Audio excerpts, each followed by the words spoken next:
the true hero in that story? Yeah, No. something like that. They left the healer and the other dude dead. No. Well, no, not dead, but before then. Yes. All right. So, I'm Chapo, one of the cameo DMs here at the UAG. We're playing Jubei Campfire Stories number 3, and I have 3 adventurers with me. And I'll have them introduce themselves, left to right. First will be Dylan and his character.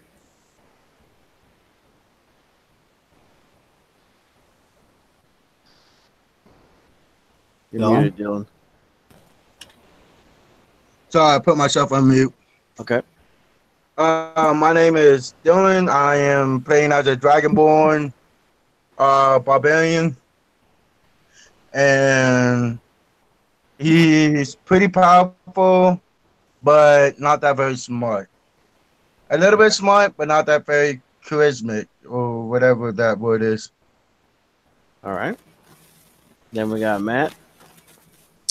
Hello, everybody. I'm Matthew. I'll be playing Sven, the Warforged champion fighter. All right. Then we have Alex.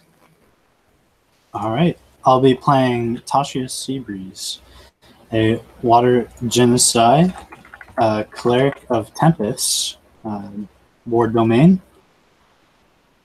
And yeah, she's ready for her next venture, hoping that it won't go as bad as last time. Okay. So, you two are back at the guild, recovering from your sudden deaths. And is Turok, right? Or Turk? Toucan. Toucan? All right. So you two are just kind of chilling out in the guild hall. And walks in Toucan. And right about that time, a little dimension. Actually, never mind. You guys receive an invitation to Kukio's cookout over on his parcel of land. So you all decide to go out there, and once you get out there, you see just almost about all of the guild there, laughing, partying, eating, getting a little shit-faced, whatnot. And Jubei is there also. Every once in a while, you see him hand a coin to some people, and they pass out. Look like they're sleeping for a few minutes. And he looks at you three.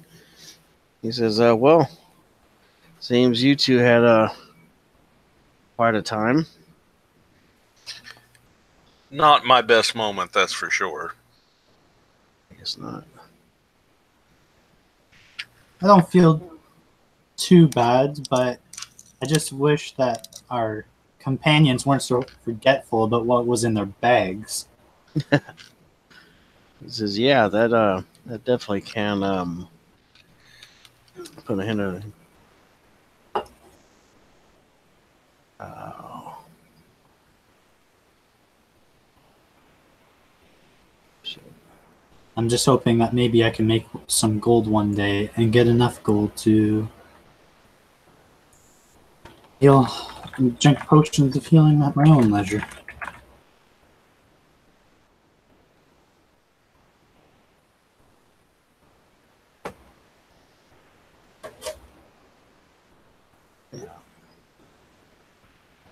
Okay.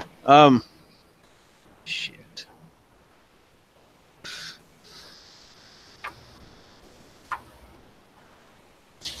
Something up? Yeah, can you guys give me about 15 minutes? And I'll be right back. Take your time. All right, I'll be right back in about 15 Gives me the chance to eat supper.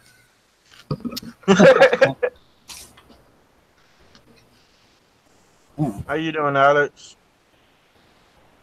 Doing all right. That's good. It's been a while since since you either DM or game with me. That's how it usually goes for me.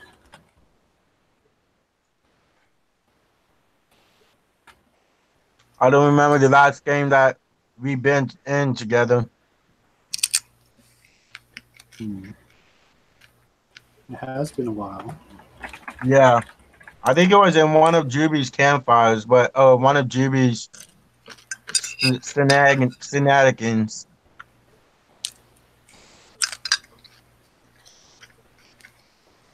Mhm. Yeah, I don't think we've ever played together. Me and you, Matt? Yeah. No, I don't think so. I don't remember you.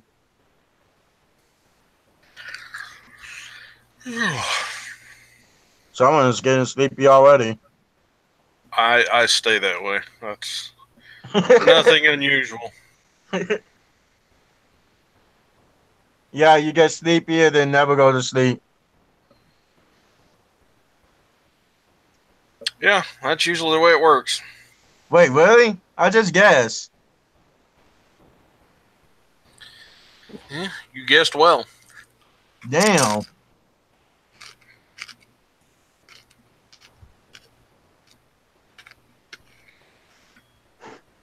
Man, I hate mosquitoes out here.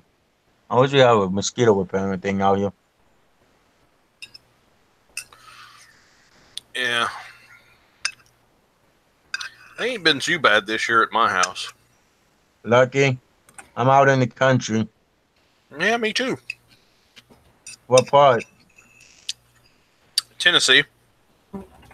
Is North Carolina next to Tennessee? Yep. Okay, answer me this. How are y'all not getting mosquitoes, but y'all have heavy rain? Don't know. Because I know the hurricane just got done hitting North Carolina. Yeah, we didn't hardly get anything off of it. Oh, really? Yeah, it like rained for a day and a half, but it wasn't nothing heavy. It missed us pretty much completely. Then why did Texas get the freaking backfire?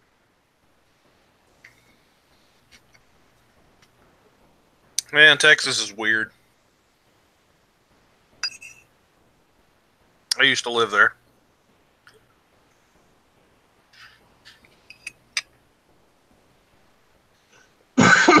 Ah.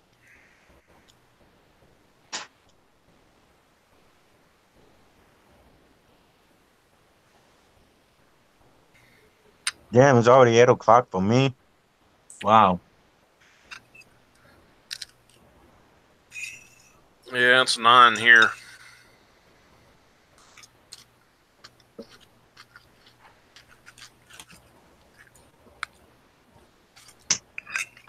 Die, you freaking blood-sucking vampire.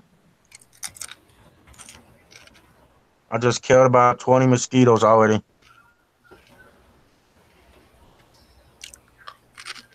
I just put up a fly trap in my room.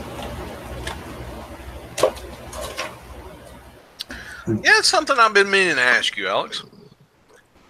Are bugs bad up there? Not really. They can be. It depends. If it's hot out, all the flies like to come inside. But when it's cold out, they all just kind of disappear. It's weird. That is weird. Where are you from? I need to move up there. I'm in Canada, dude. Canada? With a moose on? Yes, the country with the moose. Sweet, I want to ride a moose.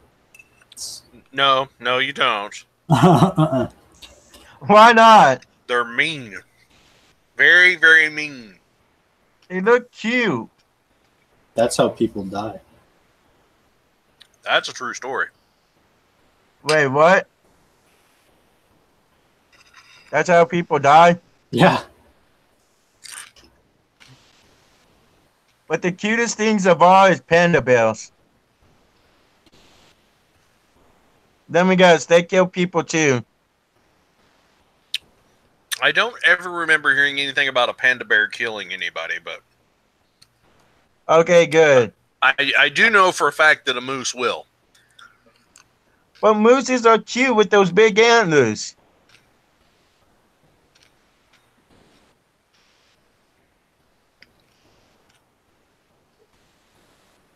I never knew mooses can be so mean and evil. Have you tried running into one of those fuckers with your car? Fortunately enough, we don't have them in Tennessee, so Yeah, we don't have There's- them in the USA. There's a lot of stories where like a car crashes into a moose, and all the moose has to do is just lower one of its anchors, like one its antlers, Mhm. and your car will be totally demolished, and it can walk away. I didn't do it. Don't look at me. Don't blame the moose. There's actually some like really bad cases where that happens, and the moose actually starts attacking the car. Oh shit! Son of a mosquitoes! I need like The a trucks is a mosquito little bomb. bit different, but it's usually the same story. Your vehicle gets fucked regardless of what vehicle you're in. It's just the bigger the vehicle, the more damage you actually do to them. What happened if you're in an 18-wheeler? it'll still destroy the 18-wheeler. Oh fucking hey! I need to call my truck driving friend then. It doesn't happen like every fucking day. Yeah, I know, but still. What was it? I would be saying, dude, do not go up to Canada. You'd be probably like, why? The mooses are evil.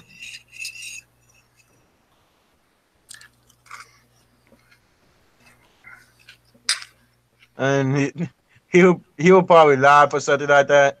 And he asked me, why do you say that? I'm like, well, rumors has it, even an 18-wheeler can get pretty fucked up. Yeah, it's ridiculous. Those antlers must be bone strong.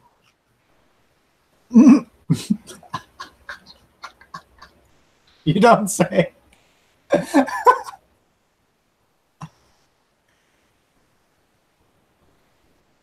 Oh. I made Alex laugh.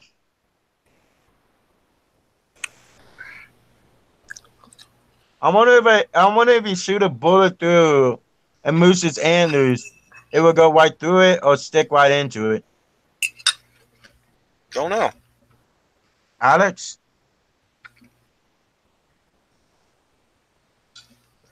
is you dead?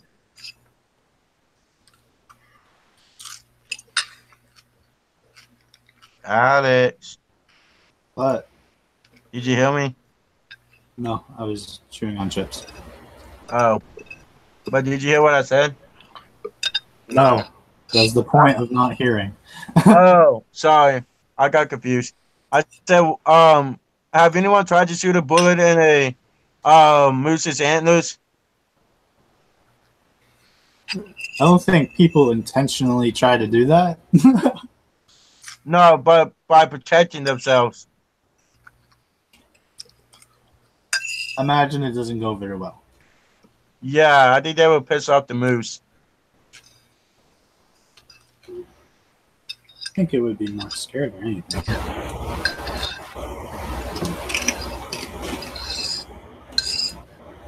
Hey, there can be some Dungeons and Dragons Canadian style. Mooses can be the evil monsters and all that.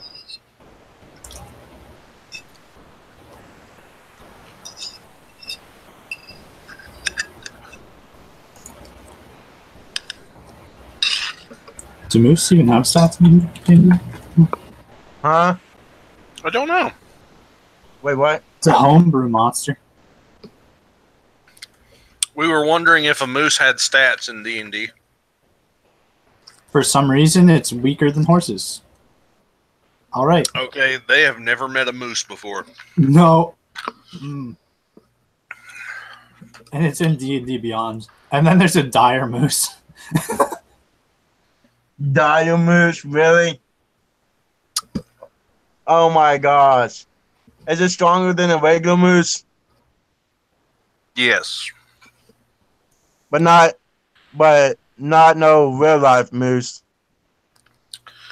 No, not even close, probably. Oh god. D&D needs to go to Canada to get the moose stats.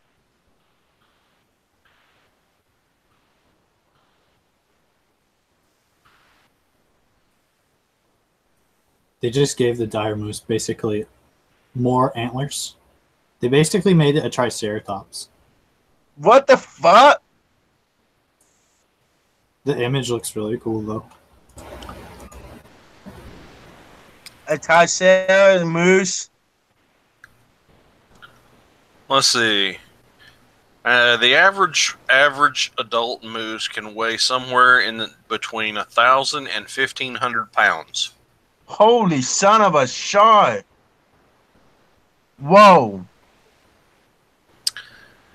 That looks more like a cross between a bison and a moose than. Some sort of camel. Yeah.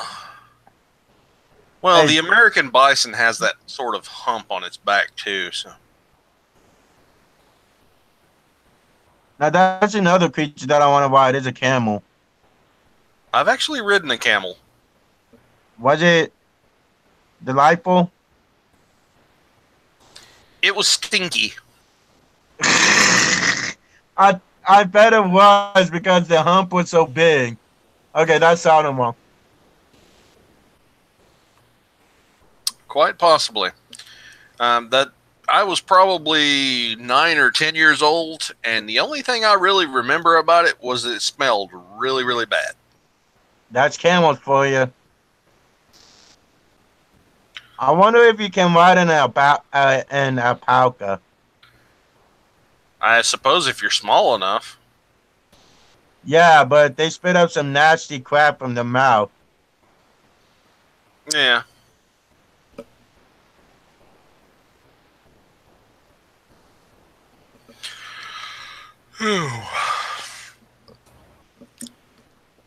This is a long 15 minutes. Yeah, no, I was about to say that. Seems about average to me. What do you mean by that, Matt? It's no different than any other 15 minutes of my life. I'm generally having a conversation about one type of creature or another. Who came up with the idea, anyways? The idea for what? Talking about creatures and all that. Somebody said something about a moose. I think I did. Well, then it would be your fault. My bad. Yeah. I tend to talk about random shit for no reason. Yeah. I could see that. I talk about random shit all the time.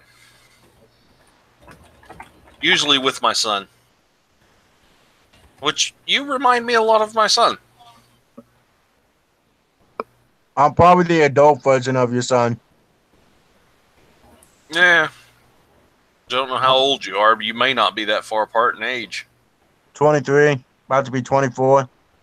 Yeah, he'll be 17 next year, so he's not that far off. Oh, So you're about to be 24 when you turn 24. November 19th.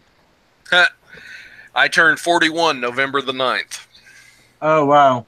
10 days apart. Yep.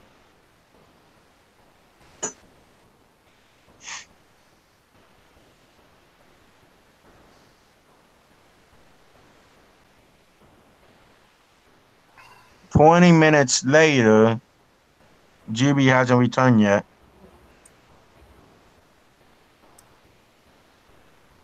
He probably forgot about us. Yeah, he probably just got tied up with something important. Yeah, that's true. Family business. Yeah, Family first, then game. Yep. Oh, me. So, Alex, the next section, y'all actually tackled 2 sections of what I had written out today. There just never seemed to be a good stopping point. For the game we just came back from? Yeah. Yeah, I was like, this was really extended. It was intended to be about 3 hours, and it turned into 4.5 hours. Yeah, and they really took their time on the travel sequence. Yeah. I was like... And then I brought the hags in, and they're like, oh, maybe we should just go back to the thing. And I'm like, sure, why not? And then, of course, well, Neheb doesn't do that. He's like, nope, I just march into the clearing. I'm like, you're kidding. Something's up. Better just go in and see what's up. Yeah, you can't really fault him. He has a one-track mind. Oh, man. Oh, speaking of, is anybody doing any story arc with Oral's character about him pulling the card from the deck of many thing? Or wow, my brain quit working. Browser? Well, he had the deck of cards, and he pulled one that said he would have an enemy that hated him. Oh yeah, I forgot about that guy. Well, he actually, I jokingly mentioned to him today that I considered making a necromancer just to mess with him. And he's like, oh, let me tell you about this story arc. Oh, don't worry. If there's an enemy that hates him, I'm already playing him. I'm already playing him. And trust me, I've got a lot of hate to fucking dish out on Oral. Alright. That card's coming into play soon sometime. Oh, someone else is on. Oh no, we're being joined by the Tie. Hey, Ty. Hello, guys. Long time no speak. Yeah, it has been a while, hasn't it? How are you doing? I'm doing all right. How are you? Doing fine. So who do you guys need? Do you need a fighter or a sneaky person or something else? Well, we Thank have you, a level Campfire. 3 Just pick fighter. what you want. Yeah, there's really no helping this group. Yeah, I'm a level 1 Dragonborn, any code resistance. I forgot what color he is. Barbarian. Are we tier 1 characters for the most part? Yeah. Yeah. Okay. Well, I can manage that, I think. Let me see who I've got. Get my Holy dice crap. out first. It's not that very often I see Ty play someone else besides Scribe. I can play Scribe, but if everybody's tier 1, No, I'm just as interested to see who the hell you're gonna play. now let me see here. Look through my guild. Okay. Give me about another 5 more minutes to light up another cigarette. Okay. What? Someone just said, Was that you, Ty? No, it wasn't me. I don't care. Oh. Smoke them if you got them. I'll be right back, y'all. All right. Okay. Let's see. I will put the character in chat in a second here.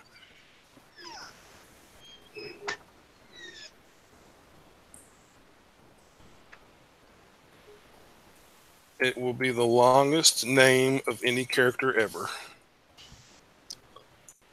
It's not a new character, but Sir Reginald Cockfrust the Third. no, that's your campaign. That that is true. And that's tomorrow. Oh yeah, we should finish that up tomorrow. Thank God. I don't think we're gonna make it out of that fight. I have serious reservations about that myself. So yeah, when I get up tomorrow, the first thing I'm going to do is go over everything, have it all pulled up. So it's not like when we were playing today and I had to like pull up everything like when I was freaking needing it. And then my computer slowed down. Oh, that gotta suck. It always does whenever you needed it. That is honestly the only drawback that I have found to using D&D Beyond is if your internet slows down, you're pretty much useless at that point. And it could just be the old fogey in me. I still think flipping through a book is faster than D&D Beyond. Yeah, that's true. It is, but in general, half the time I don't know where all my books are. Well, there's that. Well, let me rephrase that. It's definitely faster if you at least have an idea of where it's at within the book. If you're looking up some obscure rule or something like that, you might be better with D&D Beyond. Or if you're looking up something you don't use all that often. Yeah. Let's see. All right. So why don't you introduce yourself and your character type? Okay. This will be complicated. Maybe Alex would understand this. I don't know if anybody else will, but my character is Lieutenant Count von Tolio de la Dracus von Kempt Esquire the Third. Okay. I was sitting here and I was like, I read the name. I was like, I've met this guy before. And then you said it and I'm like, holy shit, he's back. Yes, he is back. Okay. Now, just to be clear about this, Lieutenant Count von Tolio is a lieutenant within the city guard of Illumina. Okay. He does not believe he is a member of the guild. At one time he was a member of the guild, but he quit. However, he only quit verbally. He never went to Pincus and had his name officially removed from the rolls. So, technically speaking, he is a member of the guild. He just does not believe he's a member of the guild. Well, to make it even more complicated, because of all the crazy stuff that has been going on in Illumina in the last year or two or whatever in the gaming world, he has been assigned from the city to be a liaison with the guild. Kind of to watch over the guild to make sure nothing too crazy happens. Okay. Has he met Eridan? No, he has not met Eridan. He has actually not been able to perform his duties as a liaison to the guild because of all the crazy stuff that's been going on in Illumina. He's been busy helping with that stuff. So this is his first real opportunity to go back to the guild. Did I run the game that he left in? I don't remember. No, Alex were in it. Didn't Alex? In it. Did Alex? I ran it, but I think he was in it. I think I was playing. It's either playing Revjack or Kukio. Might have been. I think he played Revjack. I think it was Revjack. I don't think he knows Kukio. But yes, he quit the guild. I remember that. Kukio had been around that long. So, Lieutenant, he quit the guild, but not quit the guild? I quit the guild, but they sent me back here to watch you guys, to make sure you're on the up and up. Yeah. Hey, Matt. bunch of scoundrels. Go ahead and introduce yourself, Matt. Matt Taylor. Is this a low-level game? Yeah, it's a tier 1. Okay. I am playing the shield guy, Sordin. Okay. Works for me. Okay. So, Ty, since you're still on the rosters, technically, Yeah. you would have received a invitation to the cookout that Kukio gave. I think you played one of these campfires, haven't you? I have. Yeah, you did. You played the first one, didn't you? Or the Yeah, second Scribe was in it. Yeah. one? Okay. I've So, yeah. officially played in all 3 at this point. All right. So, so you receive an invitation, and you show up. And Sordin also.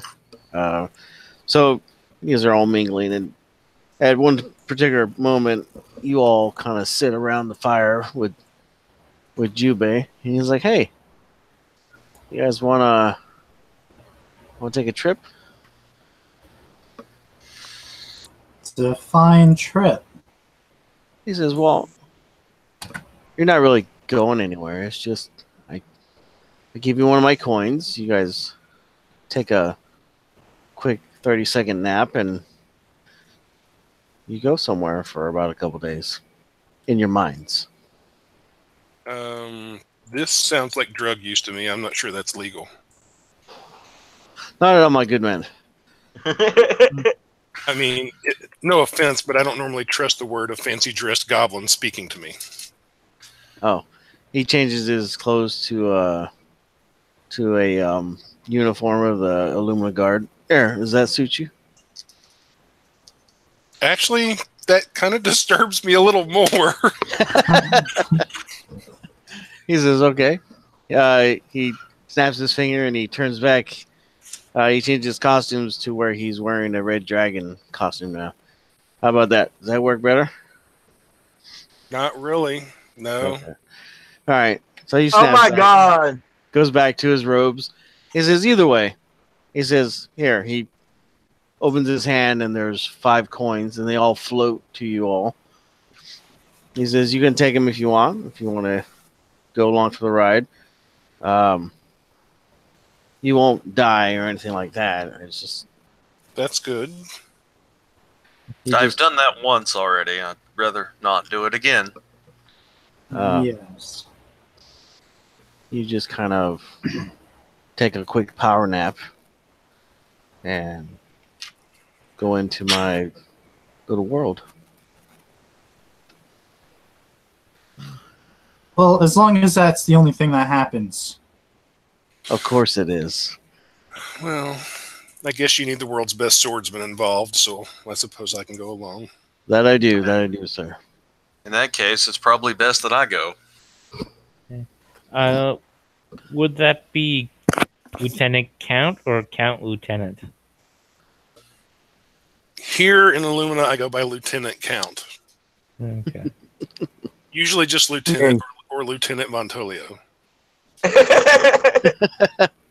So I beg to ask a question. Is it you count on your fingers or your toes? I'm thoroughly confused. No, it is a title of nobility vested upon me by my brother, who is a duke. So you can't. So it's not how many limbs you have on your body. No. Oh, You I have did- to forgive Sven. He only has 2 fingers on each hand. And only one name, apparently. I only have one name. Works for me. There's nothing wrong with having one name. I didn't ask for all these. Okay. So, do you all accept the coin? Yeah. Yeah. Yes. Okay. He says, "Okay. Please place yourself in a comfortable position to take a nap." Okay. okay. I'll start out. Do we need to hold the coin or no? Yeah. Jubei just waves his hand and you pass out and fall to the floor. Um, Uh, Never mind. That's fucked up the sleeping position for me. you just land on your face, but you're snoozing really well. Okay, Yeah. so Well, everybody falls that asleep. fucked up my sleeping position fucking well. So you all wake up, and you are in this different world. Okay, the Okay. ambient light looks kind of purplish in a way, but as you look around, you're in this field. Uh, Normal grassy field in the middle of uh, a forested area, kind of sort of. In the distance, you see a huge white castle, um, and to your right, you see probably a few miles off. You see a little village, and to your left, you see a you see a bridge that goes up really high, and you can't see the other side because the bridge is so big. Um, so Jubei's there with you. He is, of course, garbed the same way that he was garbed before. You're all wearing the same vestments. You're all your regular selves. He says, "So, pick your path. You can go to the castle. You can go to the village, or you could take the bridge." Question: why are we here again? This is to explore, adventure.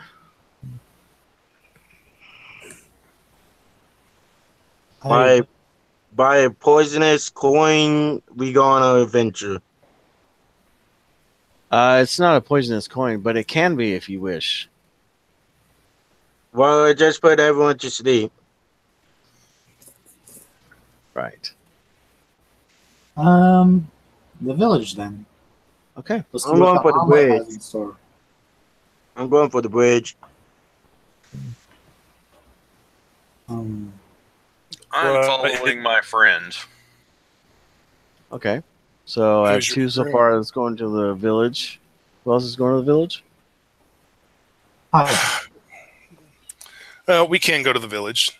It makes more sense to me to go to the castle, but we can go to the village. Yeah, most pompous asses are in the castle. Yes, they usually are, but at least we could find out where we are and what's going on. They're pompous asses, but at least they usually have information. Right. So you all head towards the village. And within a 5 or 10 minute trek, you reach the village. It's a nice little village. You notice that once you start getting into the area of the village, the vegetation and the crops and everything about the village just seems to be more vibrant. Crops look delicious and ripe. Look like probably some of the best crops you've ever seen grown. The paths to the village are well kept. And once you get into the village proper, the first house that you come up to is an elderly gentleman sitting there. You see he's trying on some shoes, left ones in particular. And he says, "Hey, I know who you are." And he points to Jubei. He says, "The rest of you, I don't know." He says, "Welcome." Well, thank you, good sir. He I says, think we may have met in another life. There is a possibility. And while you're watching or you're talking to this gentleman, the most peculiar thing you see some shoes hopping around.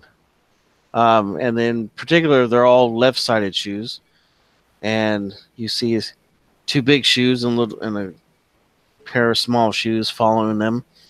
Then you start hearing them talk, and they're like, "Well, let's go to the general store and we'll pick up this and that." And You hear a masculine voice like, "Okay, dear, kids, keep up. Don't get stepped on." They're like, "Yes, Dad." And as you look in the village more, you notice that there's regular humans and people, and you also see pairs of shoes walking around also. And the gentleman notices as you're looking, he's like, "Ah, you noticed the shoes." He says, "Well, since the last time you came here, some of the people, or the shoe people, have decided to live among us, and well, they've built their own little village, sort of, kind of. And you notice by one of the houses, you can see some smaller houses that have been built, and some that are under construction by bigger boot shoes, and it's all kind of different to you." I'm gonna look to Sven and I say, "Castle." I'm starting to wonder if there's a short in the programming. I'm gonna look to Count Castle. Let's go to the castle. I suggested that in the first place. This castle sounds good.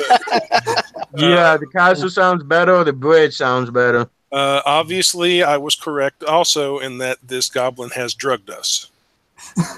No, my Yes, we friends. did. We should have listened to you, Lieutenant. Count, Jubei says, "I don't drug people. Not Count on the Montoya first. don't Not drug- on the first attempt." oh, okay. He says, to explain it, I'd have to sit here for about an hour, but don't worry about it. It's not a big issue. The old man's like, "Well, if you're all leaving, have a good day. If not, there's plenty to see in the village." He laughs and he continues trying different shoes on. At one point, he grabs one and the shoe starts yelping, "Hey, wait! Oh, sorry. That was not a live shoe." And the shoe starts waving the shoestring at him. "I told you about that shit. Stop grabbing me." He's like, "Well, if you hang out around with me, I'm going to put you on one of these days." Well, they continue their conversation. Well, good sir, I apologize for interrupting your talk, but could you tell us what lord resides in yon castle? That is Lord Dom. Did you say Lord Dumb? Lord Dom. D-O-M. Dom. Well, some people call him Lord Dumb, but that's their choice. He says he has a court that he holds every day to deal with certain issues. But we opted to live out here, and well, with our renewed founding of our patron of the village, we've had a few changes here. But yeah, if you want to go to the castle, you're more than welcome to. Should be maybe about half a day's trek from here. Very well. I think the castle it would be. Okay. The castle. And Bontelio will turn and start walking towards the castle. Okay. I will follow Bontolio too. Sven will look Oh shit! Hold on. Unless Sven they're will look at Tasha and then look at Vontolio and just kind of stick his thumb to his nose or where his nose should be and shake his fingers.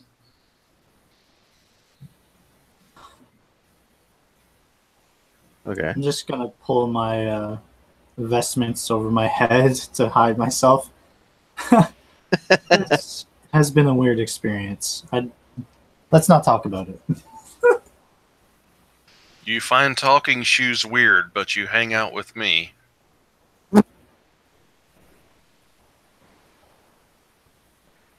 While I you're don't all, understand you mortals. so while Okay, you're I'm talking, back. this large boot comes up to you all and he says, "You're heading to the castle, are you?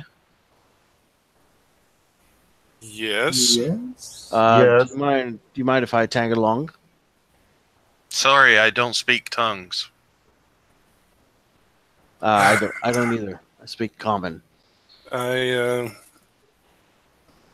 all means, travel with us, good sir. Yes, I am. I have one question though. Okay. Just one. What's with the real shoes people things? Excuse me, young lizard fellow. Uh, we are called Shoe Knights. Uh, we have been awakened by our friend Jack. We have souls, we have feelings, and we don't appreciate being called weird shoes. Thank you. But I never seen shoes talk before. I've never seen a lizard talk.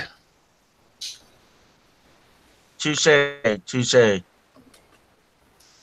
But Geico Yes. can save you 15% on your car insurance. He's like, not sure what a car is, and what insurance is, besides the insurance my blade brings me.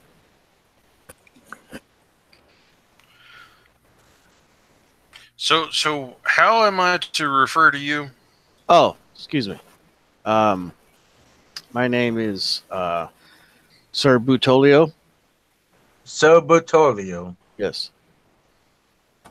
Do you have any wives or kids? No, I don't. I have made my life a one of justice, and I am currently a knight of the Order of Round Shoe. Of the round shoe. Yes, Uh, okay then. I am the founder. Only the shoes of purest heart can join this. But in order to make myself a name, I must travel, and well, you all seem capable. Sir Botolio. Yes. Will you be able to keep up with the pace? He says, "Oh yes, for sure." If not, I mean, you certainly, I would be more than happy to have you ride along, and so I could share a word or two with you. Oh, whatever helps you out. And you see, he is actually a boot with plate mail solarets around him. He has a dagger that drags along the ground as he moves. So every time he walks, he makes a little clang. But as he does walk, he basically hops, doesn't really walk. So, but he seems to move about as fast as you all. Is you? I'm trying to think on a check wall. Are y'all evil or something? Not like truly evil, but did y'all like waking up from like an evil wizard or something like that? He says, "No, sir, I'm not evil. I am quite good. I have a pure heart, and my quest is true, What is your quest? to bring justice and To all people or to all shoes? either or. It doesn't matter. Whatever is living." Well, Sir Batolio, Yes. someone in your position, you obviously should have a sheath or a scabbard on your side to properly hold your weapon. I agree. I'm just starting out, and well, I don't have a coin. I happen to have a spare dagger sheath here. If you wouldn't mind me tying it to your side and inserting your dagger. No, not at all. Actually, you see the shoestrings actually reach out and loop around the dagger and pulls it up. And he says, "Thank you." And he reaches out the other shoestring and attaches the sheath to his side. Yeah, I've got 2 daggers, so I can give him 1 sheath. I appreciate that. Very good, sir. Thank you. I since I just started, I usually give all my coin to the orphanages or churches. That's usually what knights do. But I appreciate it very much. And he puts his dagger back puts it into the sheath. He says, "Well, we should probably move. The castle is pretty far away." Very well. Sven As you would wish. like to. Where is this example of that knight you're following? Where did you get that example from? I don't Wait, get what? what you're saying, sir. How? Who did I learn my knightly duties from? Is that Yeah. what you're referring to? Yeah. I've grown up reading books. I truth be told, I'm trying to be a knight. I'm trying to learn and live the way of being a just person and become a knight. I started my own order, and so I'm the first one in the order. Yeah, I have known a couple knights, and they are definitely not known to giving all their money away to charity. Oh, Some do, some don't. That is true, Count.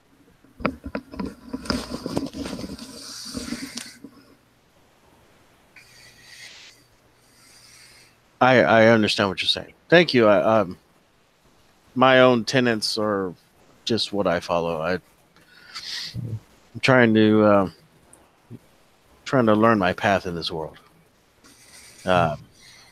We up until recently lived in our own world, and we discovered this one after we were crudely dumped out into this harsh world by a certain person, which that person is an awful person. They're just doing their duty, from what I understand. You know anything about this Jack fellow? Yes, Jack is quite a powerful being, almost like Jubei here. But he created our world that that I grew up in, and that's where we had lived up until recently. So Jack is one of y'all or a human being? I don't believe Jack is a human being. I'm not really sure what he is. Or are these a humanoid type person? He appears to be humanoid, though a person I wouldn't say he would be one. But he's not no shoe. No, he's not a shoe. Okay.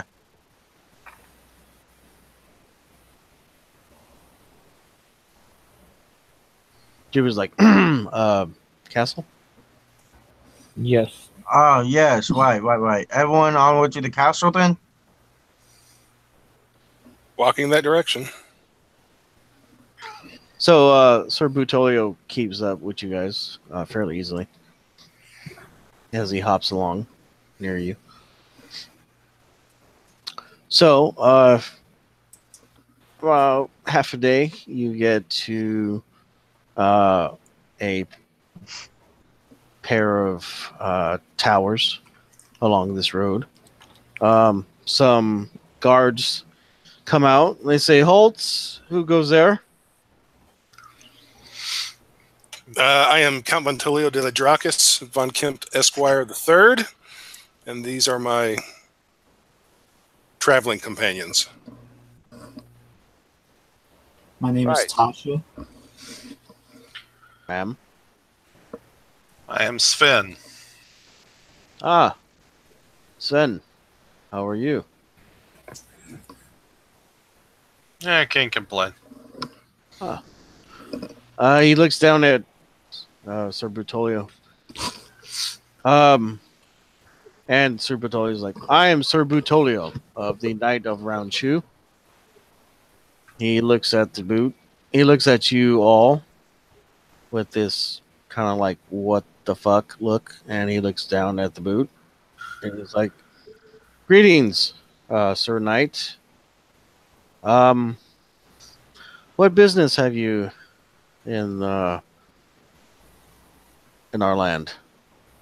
And he's trying to hold back a smile. He's trying to be serious, but Is he speaking to me or the boot? he's speaking to all of you in general. Oh, we are strangers to your land and visited the village down the road. Did not find it, well, a nice enough place. We did not find it overly informational.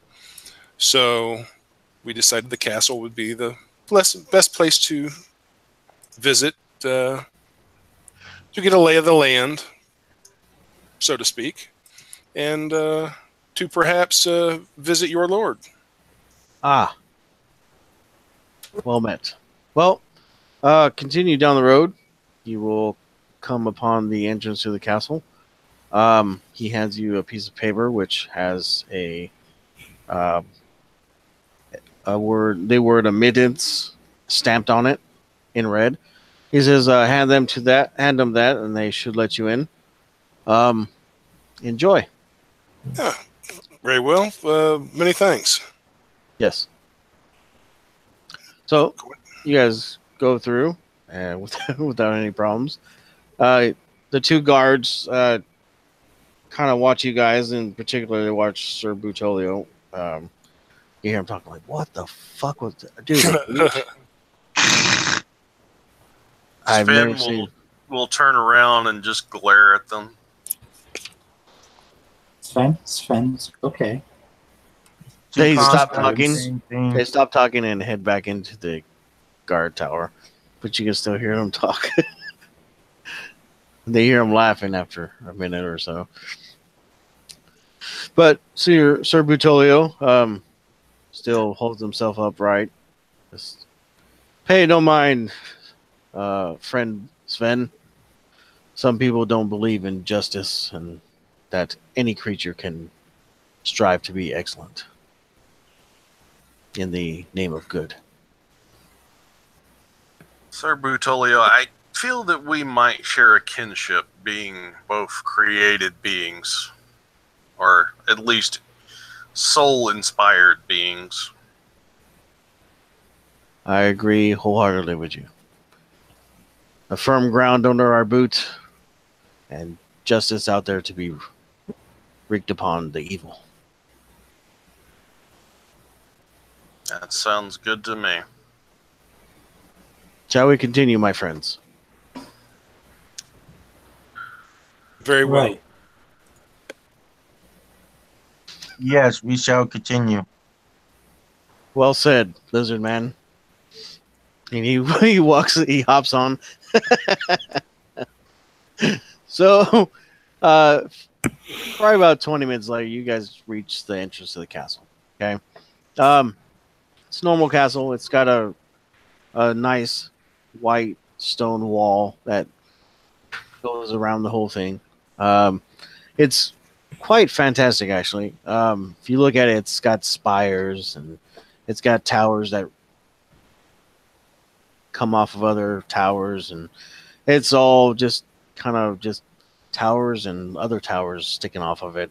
But as you come up to the entrance, pair of guards say, "Halt! How can we help you?" I extend the sheet of paper. Ah, admittance. Very well then, he says.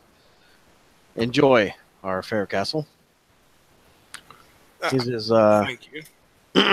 you should meet the maitre d' of the castle once you enter inside. His name is Emerson, and he can direct you to whichever way you need to go if you seek information. Very well. All right, so you guys head inside. And so once you get inside the walls, you see there's other buildings, inns and shops, smiths, potions, magics, just a whole crazy amount of shops as you walk down towards the entrance to the castle. Behind them, you can see 1 and 2 and 3-story houses behind there. All look pretty nicely made. Not of the same stone as the castle walls and the castle itself, but all of them are pretty much made of stone, except for the few that are made of wood. But the ones that are made of wood, they are made of good wood and stout. Spared no expense to make them look quite extravagant and well built. The people of the town, they all seem to have a sort of fake smile on their face as they walk past. They nod at you and they say greetings and stuff like that. But behind the fake smiles, you can see in their eyes that they're kind of not really happy, but they're just making sure they look happy, if you know what I mean. And the guards that you see walking around, they kind of flagrant and swashbuckler, kind of swaggering around. Whenever you see you see 2 guards in particular come up to a fruit stand, and they're interacting with the merchant, and they take an apple, and he says, "That'll be 2 coppers, sir, please." He says, "Just don't worry about it. Just put it on the tab of the Lord." He says, "Oh, okay. Thank you, sir." And you can see that he's not really wanting to say like you're full of shit, basically, but I walk over and plop down a gold and say, "Here you go, good man. This should cover the expenses." oh, he looks at the gold and he's like, "Oh, thank you. Thank you so much." I'm invoking soldier background on the guys. Okay. Roll. Don't know how well that will work. I don't know how this is gonna work yet. Roll me insight. Because I think the soldiers have to be friendly with you. Are you trying to interact with the soldiers, or military rank? okay? Yeah, but we're not from their land. They don't necessarily have to recognize your rank. Okay, so you walk up. Roll me. How do you want to? You want to just do like a persuasion, or you want to intimidate? You want to roll insight to see how they're going to interact with you? What are you trying to? What are you trying to do? Just kind of see how they are, how they react to you, or yeah. Okay. Sven's going to walk up behind Sorden and just stand there. okay. So I got a 16 on insight. Insight. Okay, so you walk up, and you tell that these guys are basically the way they walk and they talk and how they hold themselves. They're kind of like rent-a-cops.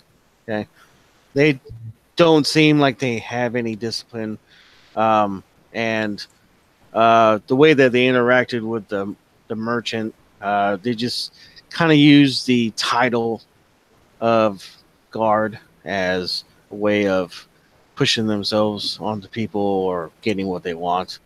Okay. You can tell that just by the way they stand and hold themselves that they probably have never had any kind of military training.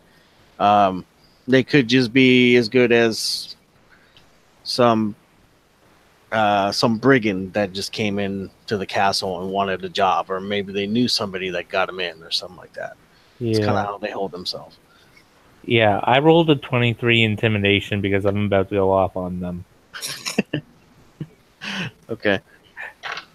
Can I Basically, do an intimidation roll too? All right. So what do you say? basically, I'm laying into them about how guards should not take advantage of the citizens. They are there to help the citizens. That is your job, to protect and make sure that citizens feel safe to do what they do, and you should not be doing anything to hurt them in any sort of way. You have to be fair. If if you get something, you pay for it, or yeah, you don't throw your weight around just because you know how to swing a weapon.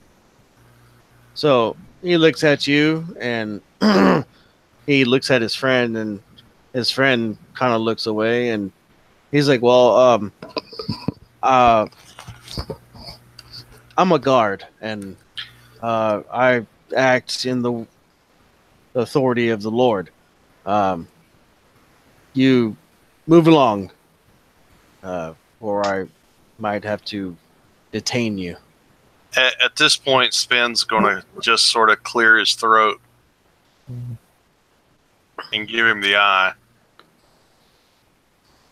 He says, "But we have pressing duties somewhere else." And yeah, and he turns on his boot and he takes off and he walks briskly away. Yeah, I'm just standing tall against them. Disgraceful. The merchant says, "Good sirs, good sirs." I look over at the merchant. He says, he puts out his hand to you to shake it. Yeah, I shake his hand. He kind of pulls you forward. And he says, "Thank you." He says, "These guards here, they're really not worth a shit." But he says that you gotta watch because there's watchers, okay? And when the watchers see that something's going wrong, those people end up missing.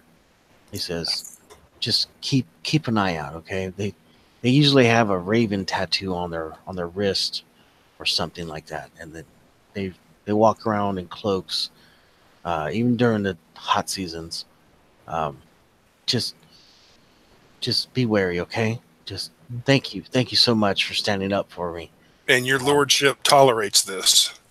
He says, "Sir, the lordship, he uses his guards and his watchers to keep us in line, but all we want is a fair shaken life, you know? I said, we all toil in this town, and you know, he owns the land all around us, and you know, we're all nothing but indentured servants. What really can't do anything, you know? We bust our asses. The only place we can sell our wares is here. He doesn't allow markets or anything like that. He says our homes are watched. And it's just and he stops talking abruptly, and he says, watch her. And he goes back to like moving his wares around and stuff. And make a perception roll for me. All of us. 23. Okay. So That's me. I got an 11. you kind of look around, Count, and you pick up out your peripheral on your right side. You see probably about 3 or 4 buildings up in an alleyway. You see this hooded figure kind of watching. And the funny thing about it is that you can't see his face. He's got this white mask over his face. And he just sits there watching you guys. And then he just kind of disappears in the alley. I'll start walking in his direction. Okay. Yeah, Spin's going to follow. I kind of follow too. Yeah, I follow. I'm gonna follow, but I'm just gonna look to everyone that's gonna say, you know, we're about to get into a fight, right? So, you walk briskly over to the alley. A fight to protect the people is a fight worth fighting in. Here, Sordin. I agree completely, Sir Butolio. Yeah. from below you guys. Now I'm walking with my shield out. He says, I'm not. I haven't pulled my sword. But I'm definitely got shield up. he says, be wary. People like that are shifty. They use guile, stealth to strike. He says, be brave of heart, Sordin. Be brave of heart. All of you. He says, yes. And he hops along with you guys. So you all as a group get to the alleyway, and the alleys, they go on for a pretty good distance. And so you can see probably 2 or 3 streets over. So the way it works is that there's 2 buildings back to back, and the alley goes between them, and then you see another street, and it's kind of how it's made up like that. Okay, so you can see 2 or 3 alleys down, and you can see the figure kind of sitting, watching the entranceway here. He sees you all, and he makes this hand gesture real quick, and then he is just not there.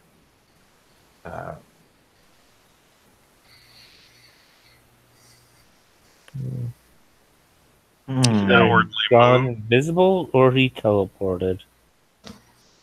I don't know. You want to roll Arcana? Might be able to get some more information. Let me see. Arcana, you said? Yeah. That's 1d20 plus 1, right? If That's my- that's what your modifier is. Yeah. Okay, hold on real quick. Let me go back to Discord. If I can. Okay.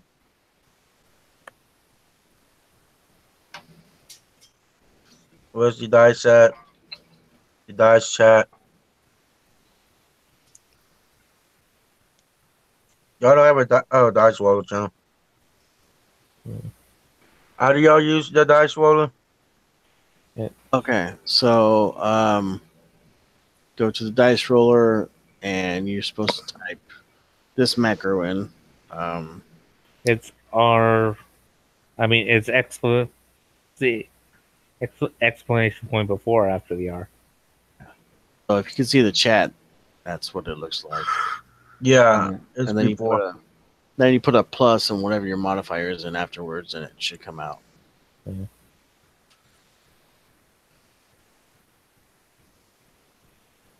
I got a 19. Okay. So with a 19, where is that? Dice roller channel. There it is.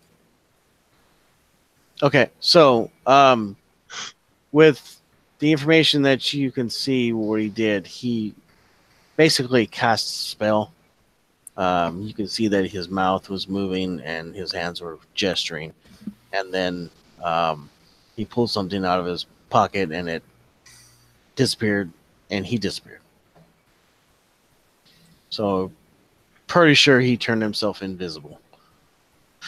But from the distance that you're at, you can't tell if he was still in the area or whatnot. He just turned invisible from your guys'. I'll walk down to where we last saw him. Okay. So you get over to the area, and you see where he was standing at. There's a dumpster there. So. And I'm going to say, I'm not yelling this, but loud enough for my companions to hear, whether they follow or not. I'm going to say, well, I guess the man in the robes has vanished on us. I figured he was a priest and we could find someone to talk to in this city, us being strangers here. I feel like that that since people are gonna be talking about what we've done here, that we've kind of made ourselves thumb sores, so to speak. So, about that time, a pretty good size group of guards come around the alley. One of them is a little bit taller and beefier than the others. He says, "Hello, Ah, travelers." hello. Hi. He says, "I am Captain Nudo. Um, I was made aware that you have entered the city, and one of my guards told me that you intervened in a interaction that he had with a merchant. You are aware that you are visitors here, correct?" Yes, we are. We merely paid for some apples that your guards took from the man. He says, "Okay, can you?" He says, he points to you all. He walks over.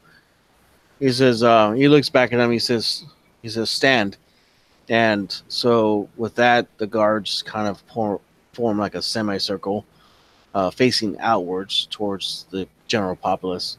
He comes over and he talks to you all, and he says, "Can you please tell me what happened?" It was quite simple. One of your men went up and took an apple from this apple dealer, from his cart, shall we say, and the apple dealer asked him to pay, and your man basically said, "Put it on the Lord's tab." And I walked over and basically said, "There's no need for that," and I paid for the apples myself. Okay. He says, "I believe what you're saying." He says, "Can you please tell me which merchant it was?" I could. I'm hesitant to do so, though. Why is that? Well, to speak frankly, sir, uh, it concerns me that this merchant who has done no wrong might find himself in trouble with the local authorities. You believe that he may have some kind of retribution come his way. So to speak. Okay.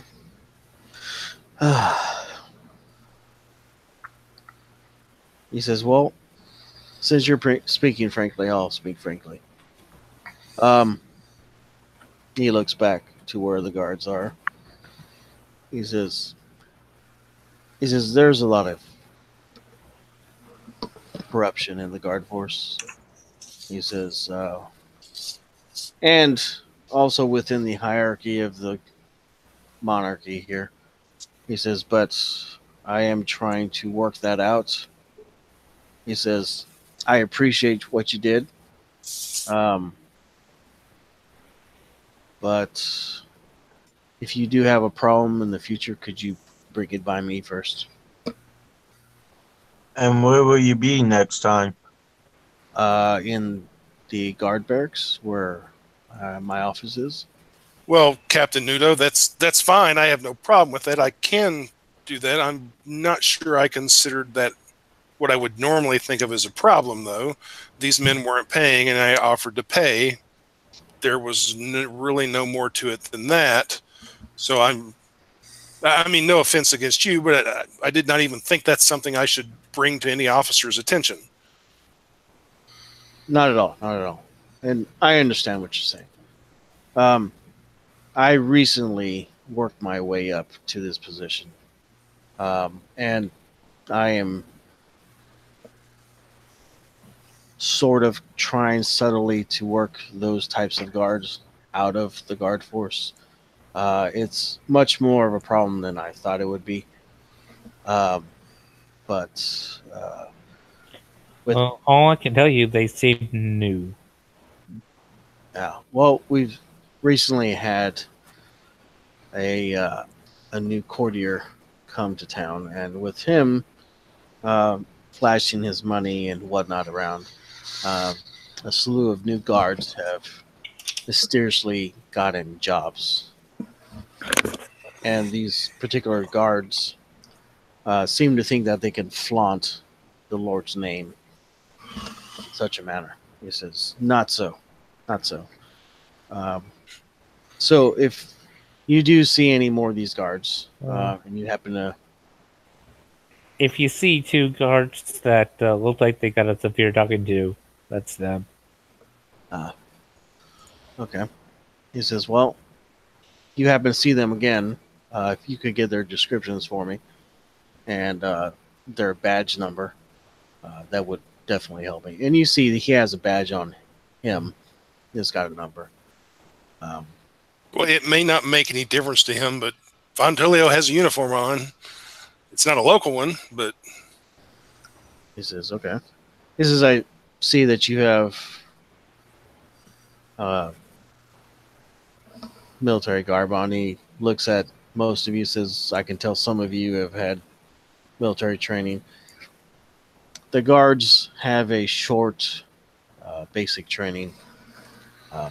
I'm trying to work that into a little bit more extensive training, but most of them just learn how to swing a sword and basically beat somebody in the head and subdue them. So we're working that in there, but slow and steady and friction from above doesn't help that.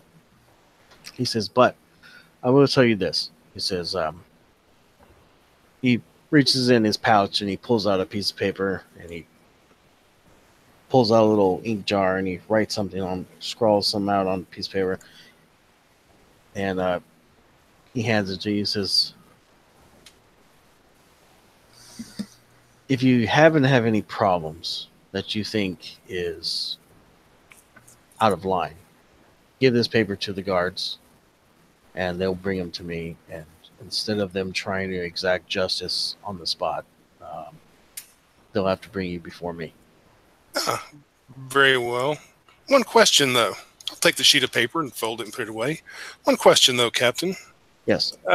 In your city or in this land, is dueling legal?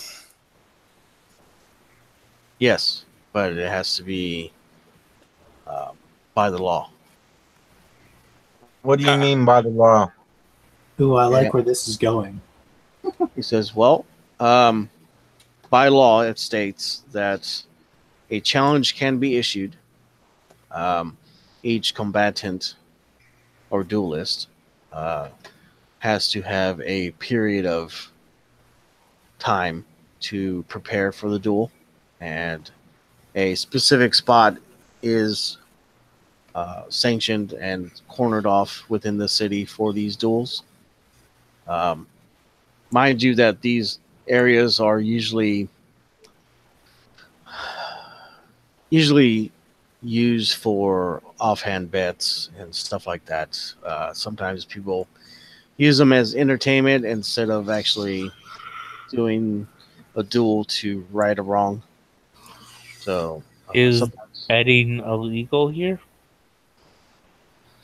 No, not wholly, but when it's... Okay, example.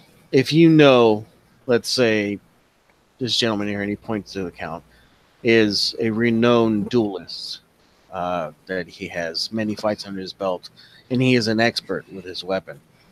And he comes upon somebody that is not a duelist, is a commoner, and says certain things that makes the man, because of his pride, accept the duel, and the populace knows that there's no way that he can win it. And the professional duelist is doing it in such a way just to get a fight or provoke something wrong, in a sense, then yes, that is frowned upon. But if it is between two combatants of equal skill and it is within the law's wording, then it is acceptable. But I just that asked if not gambling was always illegal. happens that way. Say it again. I was just asking if gambling was illegal. Not in a sense, no.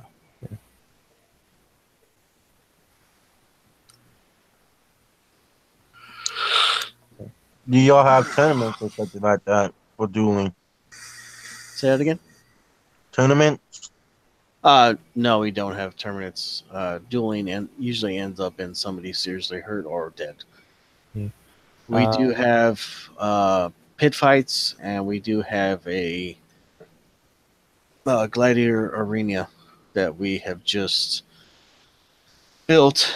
I didn't really. I kind of spoke against it, but they seem to think that they need a gladiator arena. How's my Sure. insight against the guy? Pretty good. He's pretty legit. He seems like he's telling the truth. Out of all the guards that you met so far, he seems to be on the up and up. You don't get any feelings that he's trying to like coerce you or fast talk you in any way. Yeah. Okay. When is the next gladiator thing going to happen? I believe in a few days they're supposed to have some games this coming weekend. Usually on the weekends they have some games going on in there. How does one simply sign up? Well, you go to the gladiator arena. You must have a patron that puts up, or you can either have a patron or you can pay the fee by yourself to get admittance to it, and that covers any hospital stays and whatnot, or funeral proceedings or whatnot. I don't think we're going to be here that long. Probably not. Okay. Probably just here long enough to upset the locals. Well, that happens sometimes. He says, I'll let this incident go," which really is not really an incident. He says, "Just be wary because there are certain people in this city that are working against the Lord's edicts. Not always on the up and up."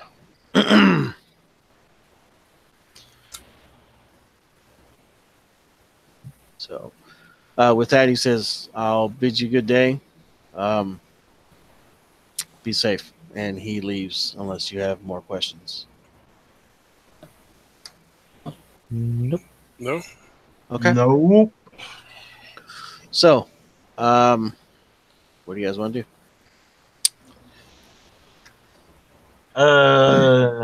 I do have one more question. Okay. Where can we find y'all's lordmanship? You mean the Lord? Yes, sir. You must go to the castle and ask for an audience with the Lord. If he is in the mood to accept your audience, then he will. If not, then you can make an appointment, depending on his schedule. Shall we try to do that, guys? Yeah, it's probably not a good idea to take Span along. He has issues. He says, Come "Well, on, nothing wrong with what happened. No. he also says today is not one of those free audience days. Tomorrow is though. All day long up until about 2 in the afternoon, he takes audiences. You just basically have to stand in line. And how long does this line get? He says, I don't know. I don't really go to him. I'm not standing in a line. Me neither. While I would appreciate the meeting his lordship, I believe that will have to wait for another time. Okay. Shall we go to the bridge now? That sounds as good as anything else to me. Okay. So you guys head out of town. On your way out of town, somebody comes up to you. It's the same merchant from earlier. He says, and he looks really scared and kind of twitching a little bit. He says, I need your help. Can you help me, please? Sure, with what? He says, I've been marked by the Watchers. They're going to come for me tonight, me and my family. Oh, would you like some extra house guests? I would. We need some place to stay the night anyway, apparently. He says, That is true. He says, I have plenty of space in my home. He says, I live a couple streets over. I can't leave tonight. I can leave in the morning. If you can stay with me that long, I'll get out of here.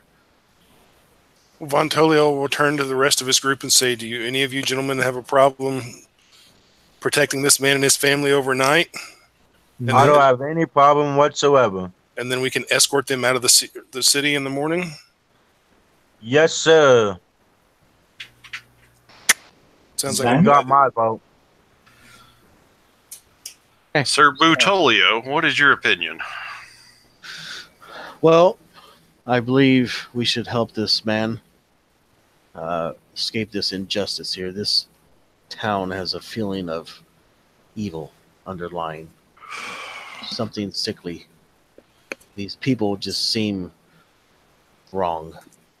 Sir Butolio, if we return to your village, or your native village where you're from, or where we met you, perhaps you could put a word into the ear of this Jack fellow, and perhaps he could do something about making some changes around here. He says, yes, I'll have to talk to Jack.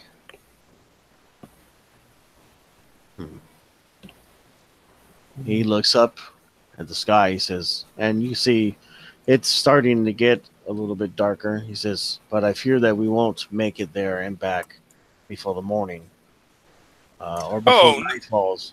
No, I meant tomorrow after we escort this gentleman and his family out of the city. Oh, yes, of course.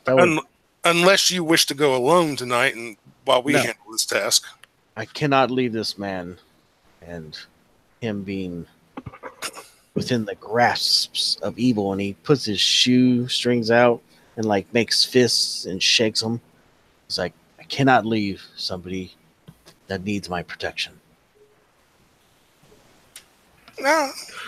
Very well. Well, then I guess lead on to your home, good sir. Okay. So, 2-3 minutes later, you arrive at his home. It's got a beautiful home. It's a 2-story stone building. He goes inside, and there's a portly, semi-pretty lady inside with 2 little children, a boy and a girl. And he comes in. She says, Kono, who are these? Who are these men? He says, calm yourself, dear. Calm. He says, Hey, don't overlook the woman. No, I'm not. And he goes and he explains what happened. And she's like, the Watchers. And she like grasps her hands to her breast. And she's like, oh my God. He says, we must leave. We must leave soon.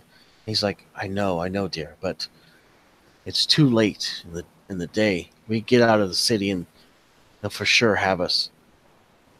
She says, "Oh."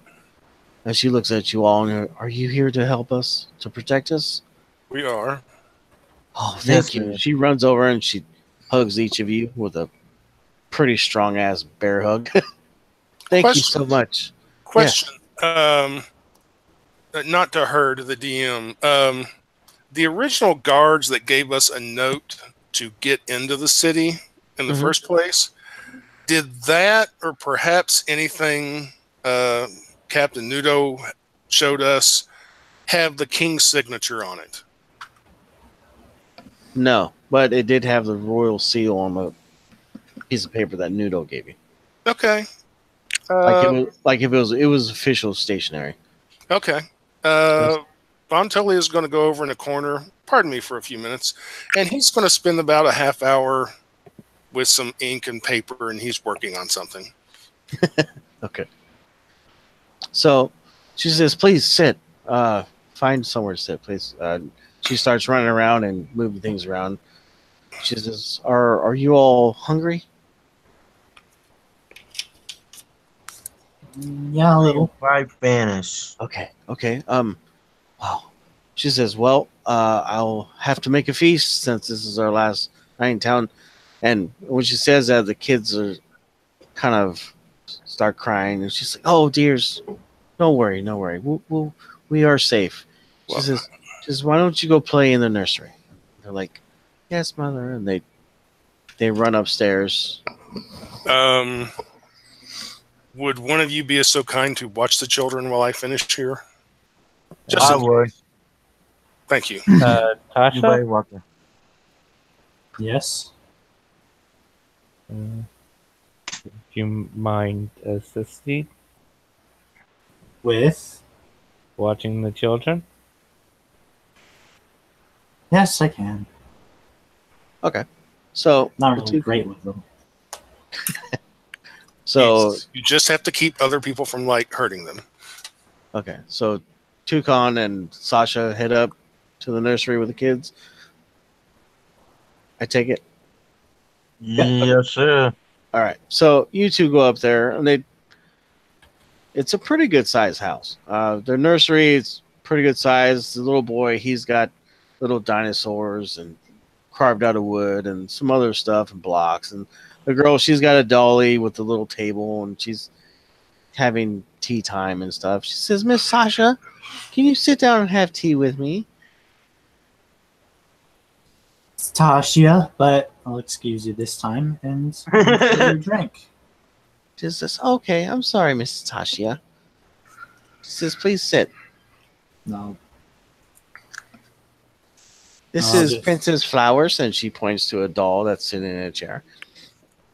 She loves crumpets and tea.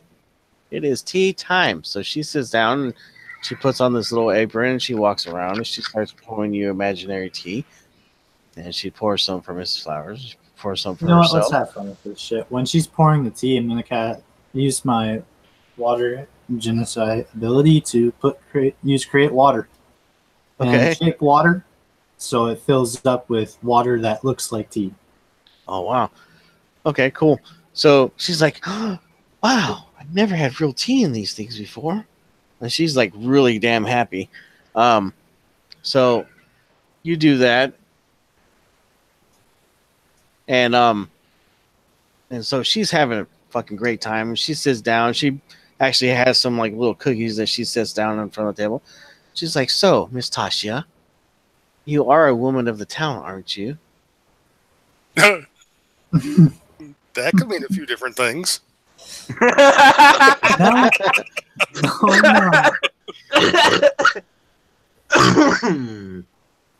I don't really go out around the town that often. "Oh, that is terrible." She says, "Well, here in the town," and she pulls up her little teacup with her pinky up, and she takes a sip. She says, "Please have some cookies. They're freshly made by Mother this morning." She says, "So please tell me, do you have any courtiers that tickle your fancy?" Wait, what the fuck? How old is this kid? she's like 5 or 6. I don't know. No, I don't. Oh, that is terrible. She says, well, I have this particular gent. He may be a perfect fit for you. And she says, wait here. I'll go get him. So she runs off and she comes back and sits this fucking raggedy ass like boy doll in the chair next to you. And then she scoots the chair. She gives you a wink and she scoots the chair closer to yours. This is Mr. Abel. He is very able. And she smiles. He says, he loves walking in the park and moonlight strolls. And he just loves tea. And he is infatuated with women that are strong. And she says, she winks. She says, I think he might like you.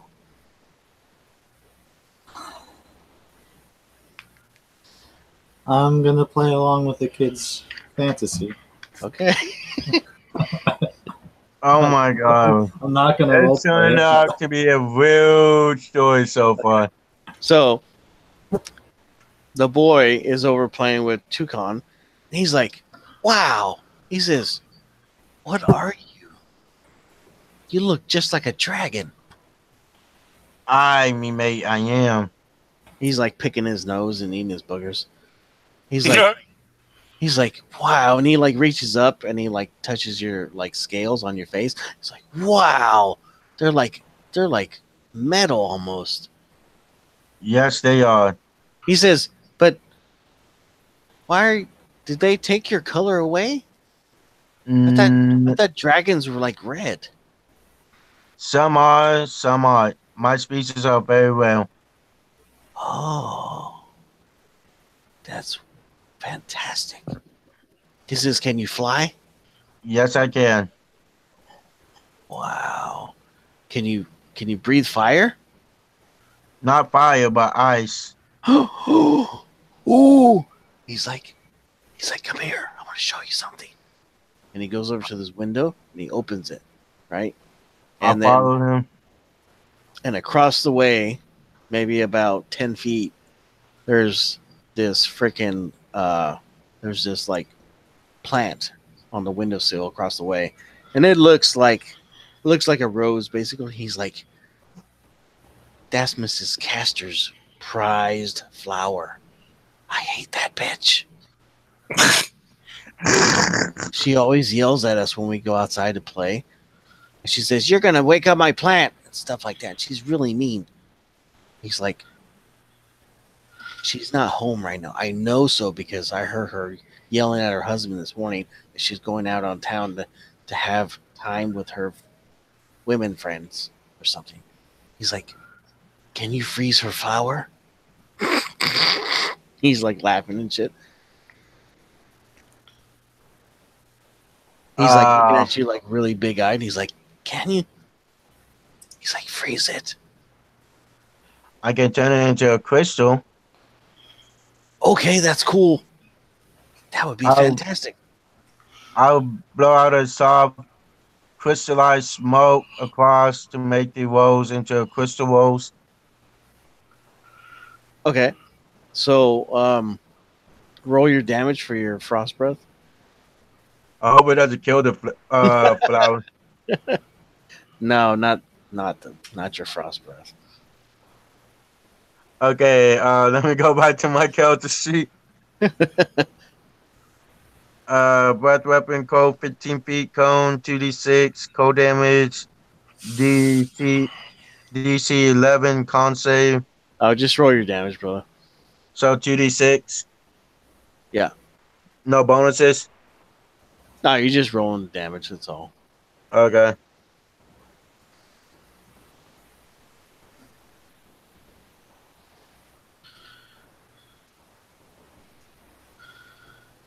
I got a 6, 5, and a 1. Okay. So yeah, you look around outside, make sure there's nobody watching, and you emit your frost breath. So around the one plant, there's like 5 or 6 other plants.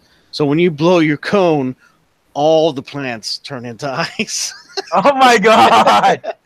And like all the area around it are all like covered in frost and shit. and you hear this voice like, "What in heavens was that?" And you're like, Oh shit! "Oh shit!" He's like, "Get in, get in, get in!" And he starts like pushing you in, and he closes the things like real slow, and he's like, "Watch!" And he like opens the blinds just a little bit, and you're watching, and this man comes out. And he opens the door to the like little veranda or the little uh, deck or whatever, and he's like, "Holy fucking Thor's balls!" He's like, "What the fuck happened? Jesus Christ, she's gonna fucking kill me!" And then he's like looking scared, and then he just starts laughing his ass off. There's nothing I can do, bitch. Your shit died. He runs over and he like starts kicking plants and shit, and they just start blowing apart because they're all made out of ice now and shit. He's like, "Oops, sorry, bitch." So for the next 2 minutes or so, he's just running around having a fucking good old time, smashing the fucking plants and shit.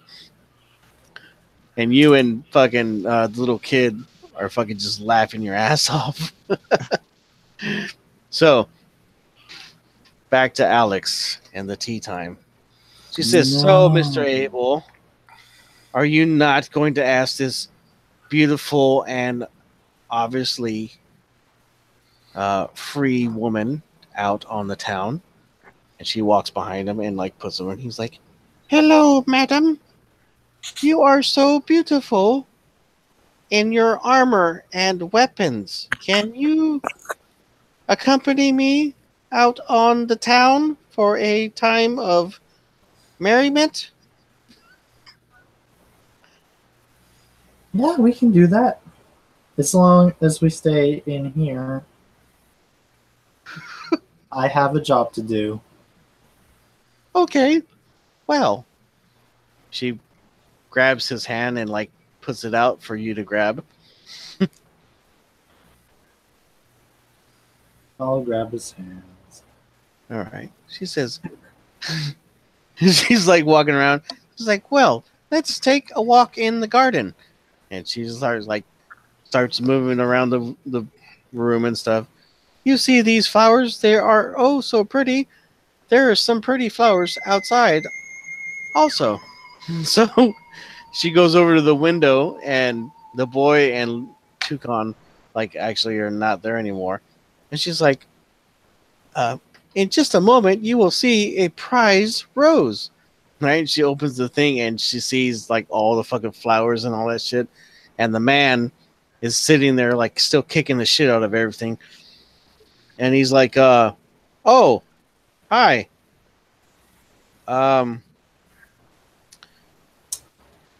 Yeah," he says.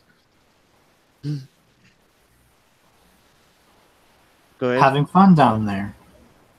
He says, not quite. I'm very distraught. Somebody froze these plants. I have no idea how, but my wife will be very upset." And he kind of half smiles and he disappears to the door. And the little girl puts her hands on him. So like, "Well, there were some flowers here. Miss Castor's going to be really mad. Oh, well." So you guys go on for a couple more hours doing that shit. And so back down on the bottom, Sorden, the gentleman comes over and he says, "So you were in the military? I was. So what did you do?" My job was each one of my division was paired up with a spearman. My job was to make sure the spearman didn't get hit. As well, that didn't have a spear. He had a pole arm. My job was to make sure the guy with pole arm didn't get hit by the other side's pole arm. Ah, very noble. Well, I see you did your job well because you're still alive. That's great. Gives me confidence. He says, "Thank you." And then he walks over to what's your name? What's your guy's name again? Sven. He walks over to Sven. He says, "I don't believe I've ever seen any of your kind before, Sven." He says, "What are you?" I'm a warforged. Ah, I was created for battle.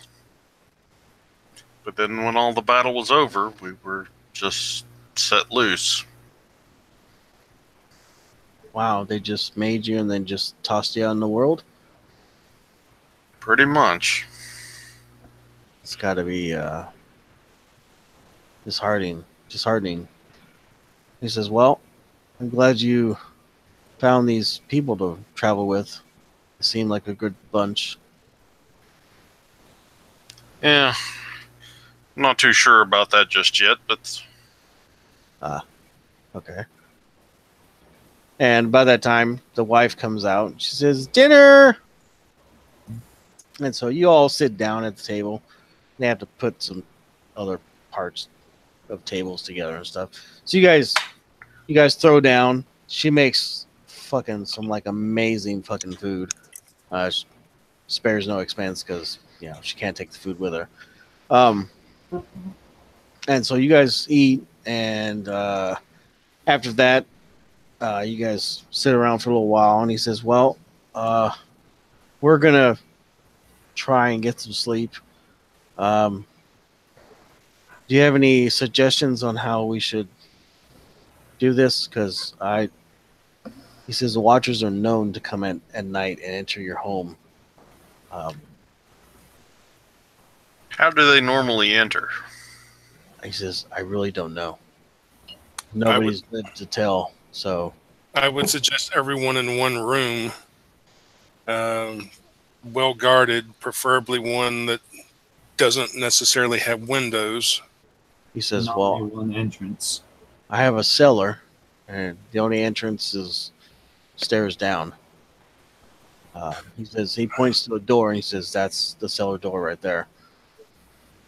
Hmm. Don't forget, these watchers have very high magic powers. That's the most defensible, though I would like a back exit out if we had to, though. Excuse me for a moment. I have something I need to do. And I'm going to go outside the front door. Okay. And Bontolio has drawn up a sheet of paper. It will look as if I've got a forgery kit and can roll whatever you need me to roll. Okay. Basically, he's going to pin on the front door. It's going to have the royal seal on it, and it will be a note from His Majesty saying that this house is not to. Basically, he'll fluff it up to make it sound all royal and noble and everything. Basically, that this house is to be left alone for at least 24 hours, and those inside are not to be bothered. He's not foolish enough to think that this will hold off everything all night, but it might buy them a few hours at least. Okay. And maybe So- they'll get lucky. Yeah. So go ahead and roll me a forgery roll. Okay. I guess that'll be sleight of hand, I guess. Okay. Well, I'm pretty good at that. Let's see. I got a 22. Okay. Cool. All right. So he puts that on the door. You see some guards roll past after you put it on there as you're watching from the window on the inside. One of them peels off, walks up to the door, reads it, nods, and he walks back over to the group, talks for a few minutes, and the majority of them leave. Two of them kind of stand guard out in the corner of the property. Every once in a while, they walk off and they come back. So they do that for about 2 or 3 hours, and then they leave. So it is probably about 1 o'clock in the morning. Who's on guard? I am. Okay. So Sven will sit basically on the stairs because he doesn't necessarily sleep, but he just has to be inactive for 6 hours. Okay. but he is fully alert the whole time. Yeah. And I'm Von just going to sleep because it's a pain to put armor on. Okay. Von Tolio will be in the room with the family. All right. So, the wife, she provides bedding for all of you that will need it, and her and the two kids and the husband, they settle down in a corner as best they can, and they all eventually fall asleep. So roll me a perception roll, All of us. Sven, Oh, and Alright. you too. who else? You, Toucan and Sven, why don't you guys roll me perception rolls? Okie dokie. Alright, that is going to be. Where is my sheet? There's my sheet. Where's my sheet too? Perception, that's going to be a dirty 20. Okay. I'm looking for my one part. My bad. My is it passive perception? No, it's your regular perception skill. Oh, okay, I see it now. Dang it, I don't get no bonuses. Okay, so just roll a d20.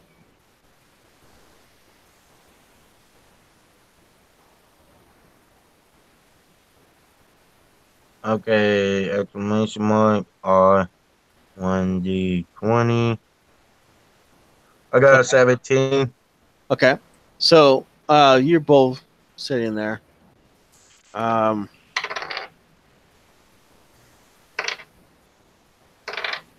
And Sven, you hear creaking up above in 3 different spots. You hear a door open. And I wasn't in the cellar. I was in the main room. oh, you were? Okay, Yeah. roll me perception roll also. I did. I got a 9.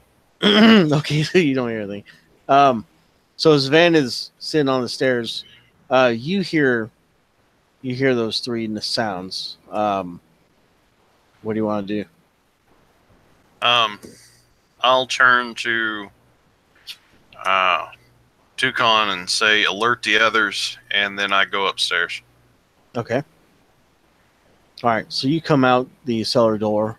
Sordin, I'm guessing you probably be sitting in a chair up there. Yeah. All right. So you see Sven come out of the cellar. I stand up and go to action. Okay. I So will alert the others like he told me to, and take guard, protecting the family, wielding my halberd. okay. So what is Alex? What's your character's name again?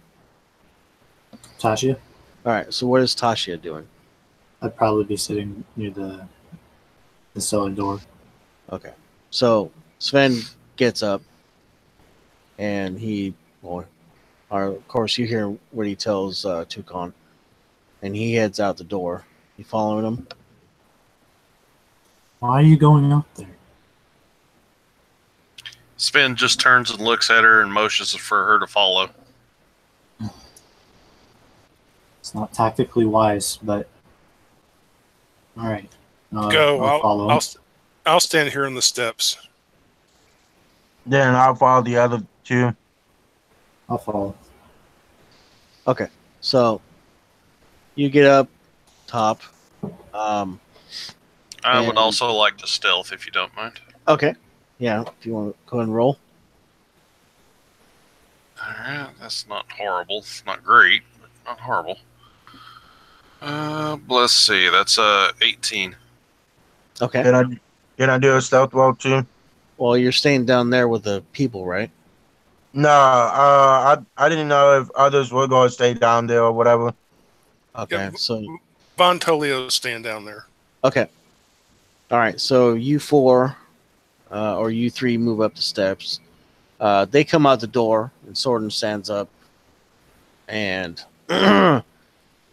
you guys kind of sit there for a second, and then you hear some creaking along the steps that head up to the top floor. Can I peek around and see up the stairs? Yeah, go ahead. All right. What do you want me to roll for that? Roll me a perception roll. Perception. All right. That's pretty good. Perception. That's actually not bad. 18. Okay. All right. So you look up, and right as you look up, you see a head look at the same time as you, and you see a hooded head with one of those masks on, and as soon as it sees you, it darts back out of eyesight, and you hear some shuffling upstairs. Toucan, sword, and guard the entrance. I stand at the base of the stairs. Okay. Wait, what do you want me to do? Guard the entrance to the basement. I go back down to the basement and guard it. Okay. So, you heading up, Sven? Tasha, you want to have some fun? It's about time. All right. Yeah. So, okay. I'll pull out my greatsword. Yeah, So- I'm going to pull my silvered morning star and my shield. Okay.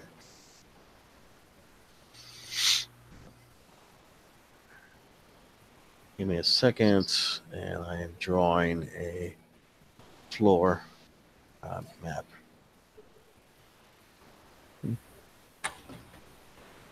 I got pretty good on this roll. Okay, so these are stairs right here. So you come up to the top of the stairs. There's a wall right here. The guy that stuck his head out was right over here. So for this, yeah, I really kind of didn't got the way I wanted it to.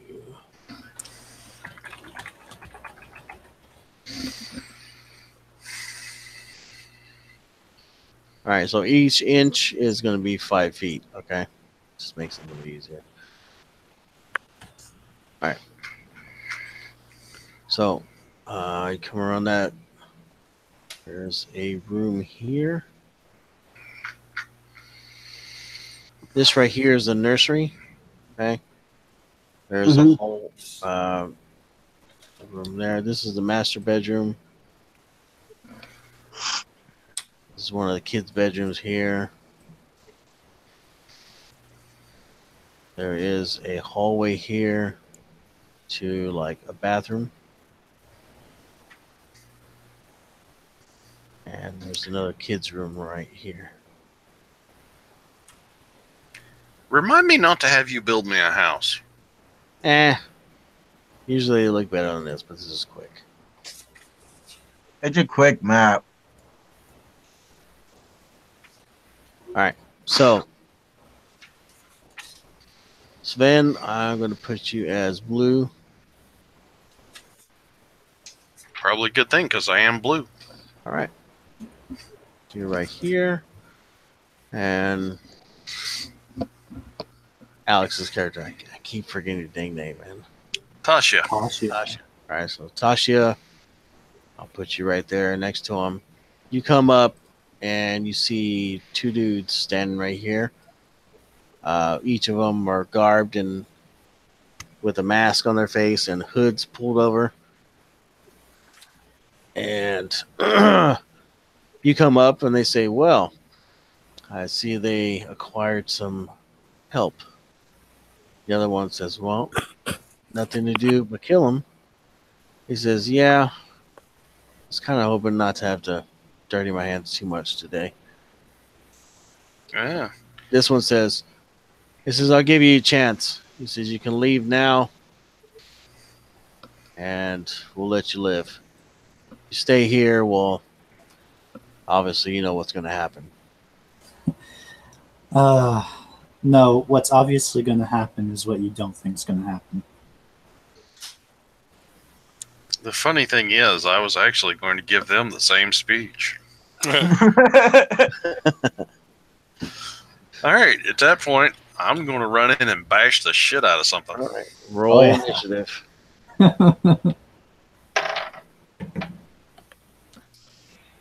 Time Sick. to roll like shit. Well, I rolled a 16 plus 2, so 18.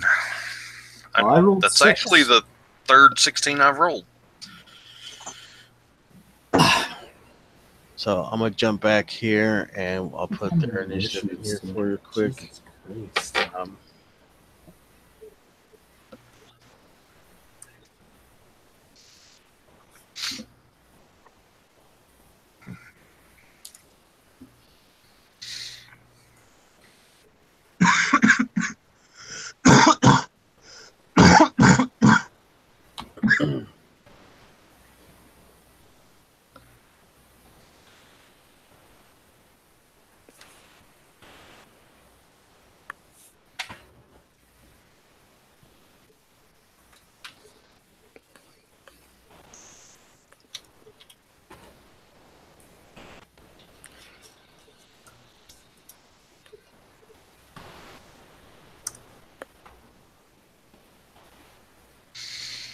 All right, those are the 4 initiatives for those guys.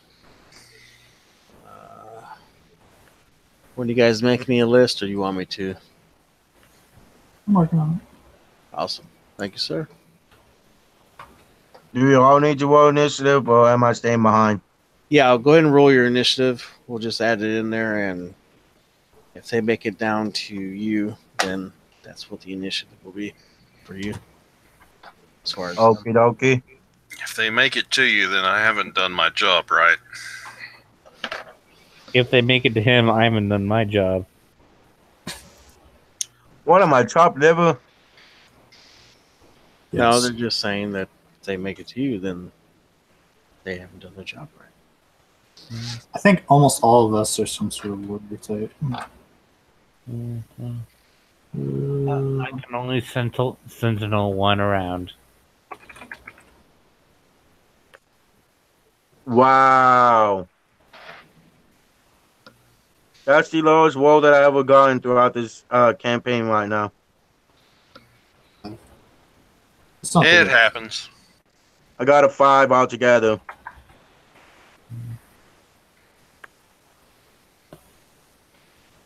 I think it wasn't 1. There is that. At least it wasn't -3. My modifier is +2, but I got a 3 on my roll. Sorry, I had to add one more in there. Oh my god. Sorry.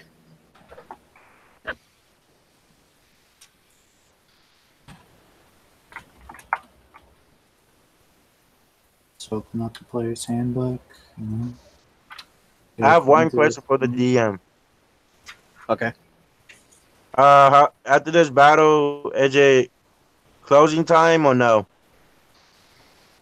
What do you mean? Like, are we going to end the session for tonight? Probably not too long after that. Okay. Because I'm trying to fight my medicine. Okay. Well, But I could try to stay up to like 10:30, 11 o'clock my time. It's already 10:07 my time. All right. Well, let's get to it then. All right. So, watch one there. Look home. All right. So this is Watcher 1 and this is Watcher 2. So Watcher 2, Watcher 1, Count V. That ain't ever now noticed on it. So Sordin, you can hear them talk from down there. What do you want to do? Count goes first. Yeah, but he's in the basement. Yeah, he's in the basement. There's nothing happening in there at the moment. Let me make a perception as my action. Well, actually, can I hear talking going on upstairs? Yeah, you can hear it. I got a 16 to look around on the main floor. Okay. Well, on my action, I wanted to tell the family to huddle together in a corner. Okay. And then I'm going to cast a minor illusion of a big wooden crate on top of where they're huddled together. Okay. Cool. Who the fuck is this Count Montolio? Gentleman.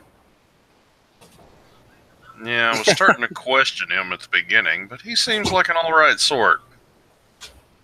Where is Sir Butolio at? Sir Butolio is guarding the family. Good man. Shoo. So, 16 perception to look around the main floor. All right. Okay. So you walk around down there. You get to the kitchen, and one of them is standing in there. He says, "Well, guess you found me there, little soldier. This is time to do this, isn't it?" Yeah. So we'll do this quick and dirty again. So this is the main room here. We like, can't see the map there, but oh, You just- sorry. you Let me never- draw real quick, and I'll get back to you guys. Just, Yeah. Yeah, you never turn the map back on. Sorry. it's kind of hard sharing your screen and running everything at the same time on one computer. Yeah, that's true.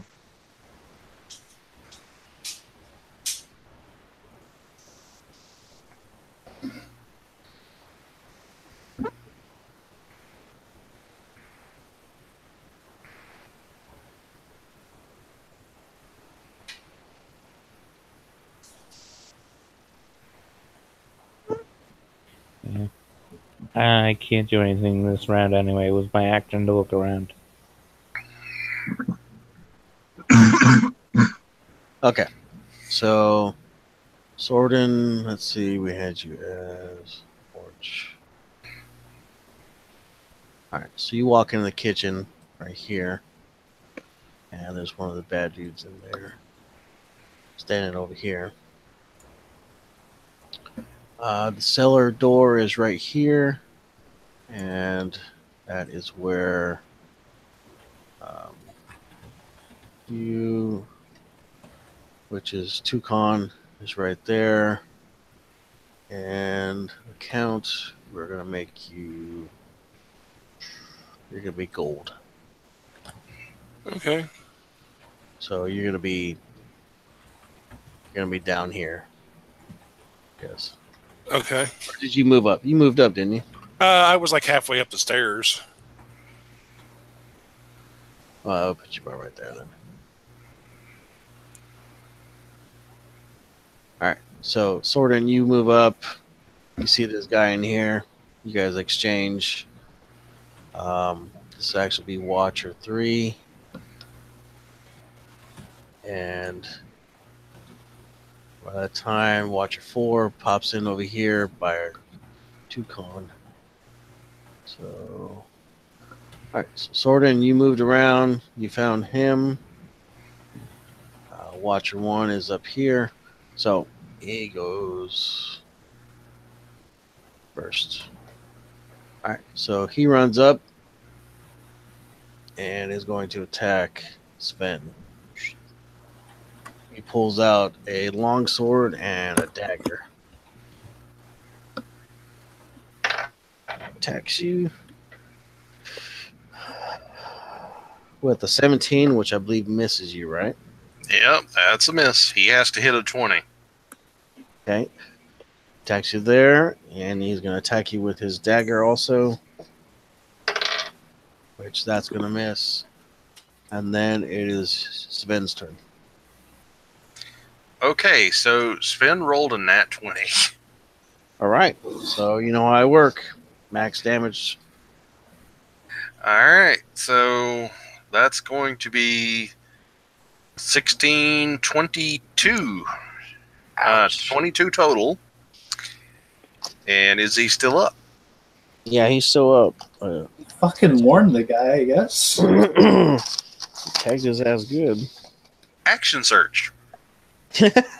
Okay. Please tell me you got another crit. Do it. I rolled a 19. So that's a crit for you, right? Because you're a champion? Yep. Okay. Just in time. So that's another 22 damage to the face. God dang, is you still alive? What's left of that? All right. So you tagged it. What kind of weapon do you have? A silvered morning star. Awesome. So you're just like, yeah. So you swing your shit around and you swing it and just fucking, he moves his dagger and his sword up to kind of block you. And as the chain hits the fucking sword, it just wraps around and smacks right in the fucking head. And he staggers. And then you're just like, fuck this. So with your circular motion, as you hit him once, you're just like, well, one more time. And you swing around again. And this time, when you hit him, it knocks his fucking mask off. And fucking, you just cave in half of his face as he falls down dead. I'll turn to the other one and go, you really want to do this? Yeah, he's like, oh, shit. Yeah. Fun fact. He's literally made to do this. He says, well, time to get sticky. And he starts casting the spell. And both of you make a dex save. Dex is my best save. DC is gonna be a 16. Well, I got 10, so fantastic. I got a dex save that's going to be a dirty 20. All right. So he I casts. am rolling like a effing god right now. He casts a fireball in the house. Oh, jeez. 5, 7. Well, Well, wait a second. If an inch is only 5 feet, he's going to be within that fireball. Mm-hmm. Okay. So he you does know that? 20 points of fire damage. Well, if he's a high-level rogue, then it's not really going to matter. Maybe not. So, is that 20 points on a save or 20 points total? That's 20 points total. All right. ow.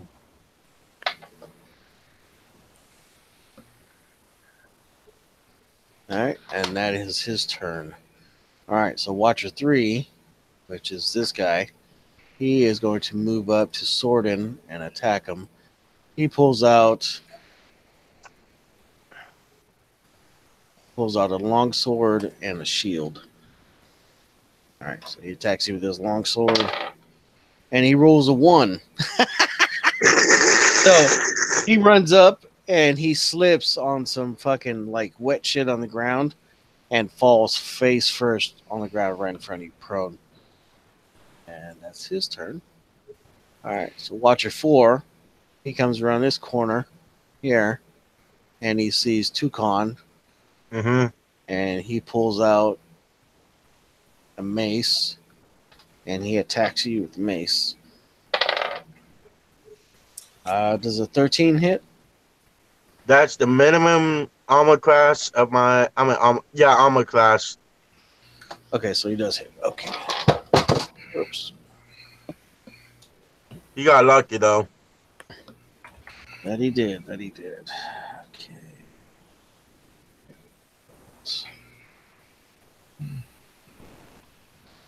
I had a weapon down here. Damn you, DM screen. What is Tuco, anyway? A dragonborn, barbarian. Hmm.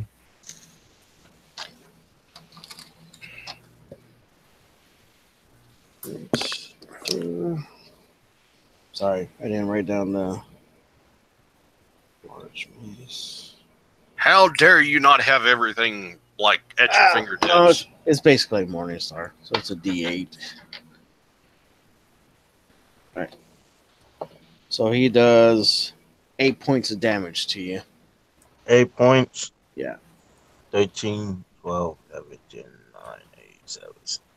And then Holy shit! I'm down at 5. And then with his shield, he's gonna try and shove you. So he rolls a 10. So you gotta roll was it athletics to beat it or strength save, right? I think it's athletics. Yeah, it's athletics. So roll your athletics, Toucan.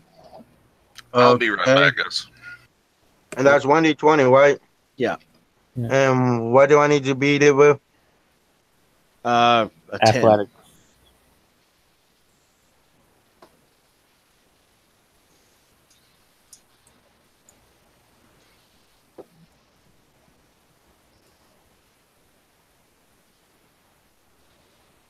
I got a critical plus 5. Okay. So as he runs up and he hits you, and then he tries to shove you, you kind of like check him back, and you push him back 5 feet away from you. Okay. All right. All right. So Tasha, Yep. your turn. Is the building on fire? It's on fire. Yes. Holy crap, the building is on fire.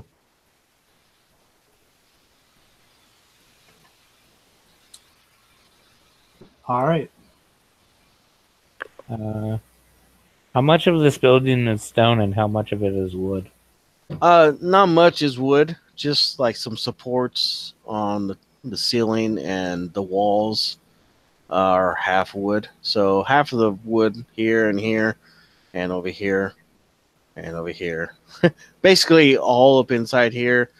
A lot of the shit is just on fire. You know, all the blankets and furniture and stuff like that. It's all on fire, but the structure itself is made of stone, so it might survive still. All right. So now I'm gonna actually cast my Create and Destroy Water spell, Okay. and I'm gonna make it rain in the room. Okay. So roll your damage for me. Is there a damage for it or no? No. Okay. It just Roll- extinguishes flames. Okay. Explode flames. All right. So you make it rain in here, and it extinguishes all the flames. And I'm gonna tell Sven that I'm badly wounded, and that I'll just support him when I can. And I'm gonna move behind. I'm just gonna move down the stairs a bit. All right. Like right here? Yeah. Okay. All right. So, Toucan, it is now your turn. Let's hope I don't die. Okay, how far is watch number 4? All right. So this guy he's like 10 feet away from you. You could easily move to him. There's nothing blocking your way or anything like that. Well, my Hellblade has reach. Okay, yeah, so you can reach him where you're at. Yeah. Okay, I'm going to attack him with my Hellblade, or whatever it's called. Yeah. And that's 1d20 plus my strength modifier, right? And your proficiency bonus.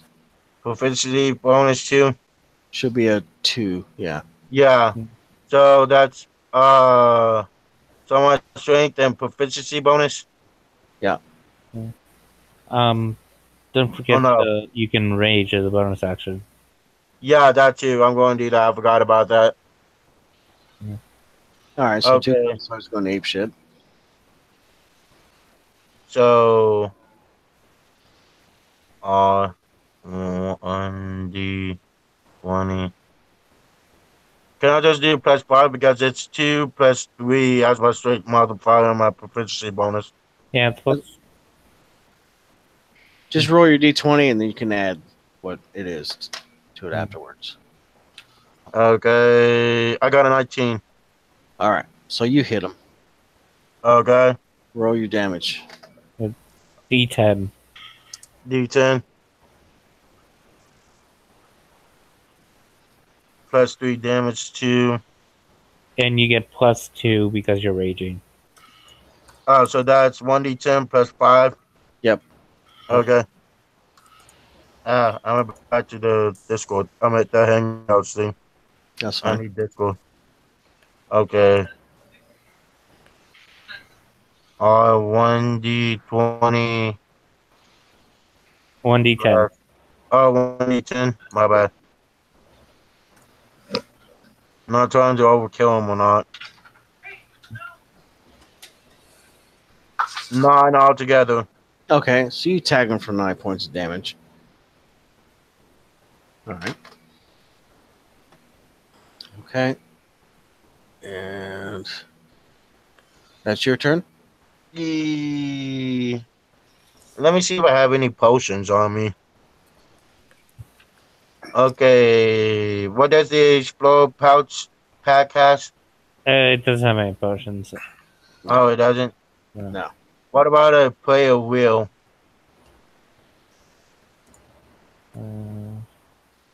Does that do anything?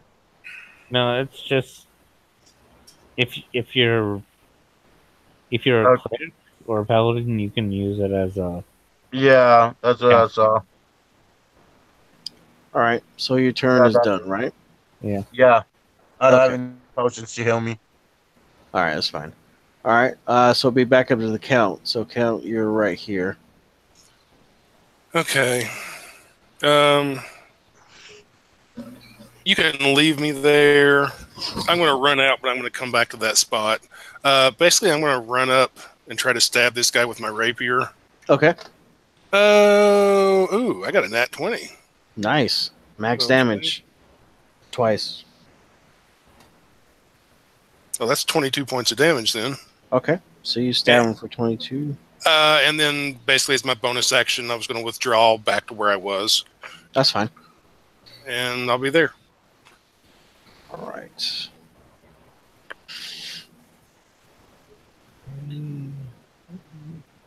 Okay. So, unknown is not in play yet, so be back to Sorden. So this guy is prone in front of you. Okay. I am going to disarm him. Okay. 25 to hit. That will hit. DC 16 strength save. Yeah, it's not going to work. Go ahead. You disarm him. Yeah, and he takes 11 points All right. because I rolled crappy. Okay. He's still on the ground. Yeah. All right. So then we have watch number 1. He is Oh no, I with us. have extra attack. That was Okay. Sorry. Good. 21 to hit for 12 damage. All right. That hits. That's 12 points of damage. All right. You all done? Yep. All right. So watcher 1 is gone. Sven. Okay, Sven is a little annoyed with this guy. So, is my friend Tasha okay? Yeah, she's down here looking pretty rough. I'm I guessing. only have 7 hit points left. Alright, that makes me I put mad. out the fire. Alright, I'm going to run up and smack the ever-loving crap out of this guy. Okay. Go for it. Well, that's not... He's not a crit. That's going to be 22 to hit.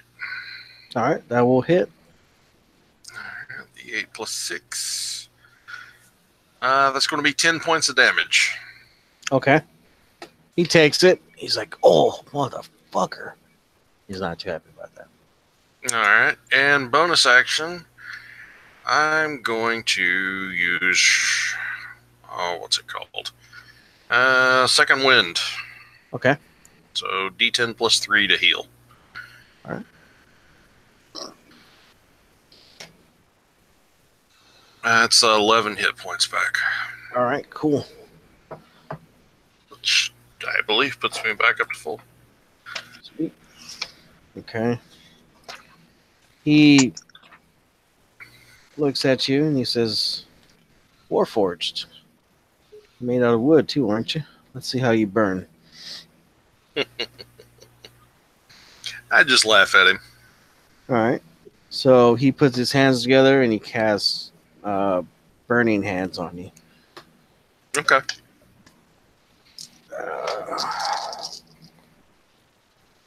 It's second level. He doesn't do that much. He does 9 points of fire damage to you. And he gets a deck save. All right. Yeah, I don't make it. Okay. Rolled a 2. Okay. So you take 9 points of damage. All right. And he is going to pull out a potion and drink it real quick.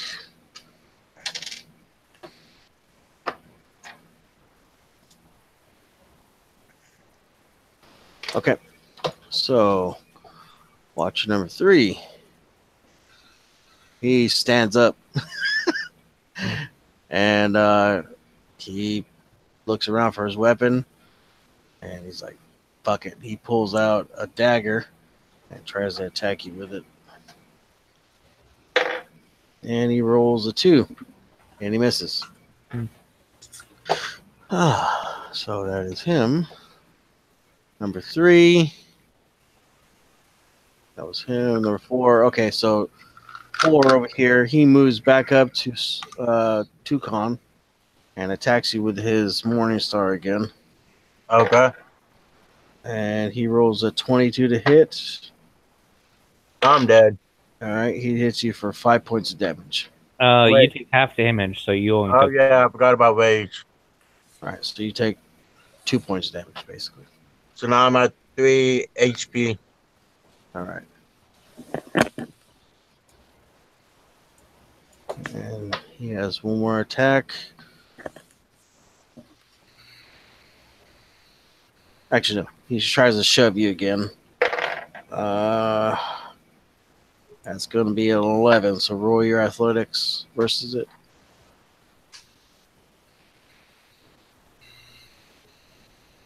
Oops, hold on. Okay.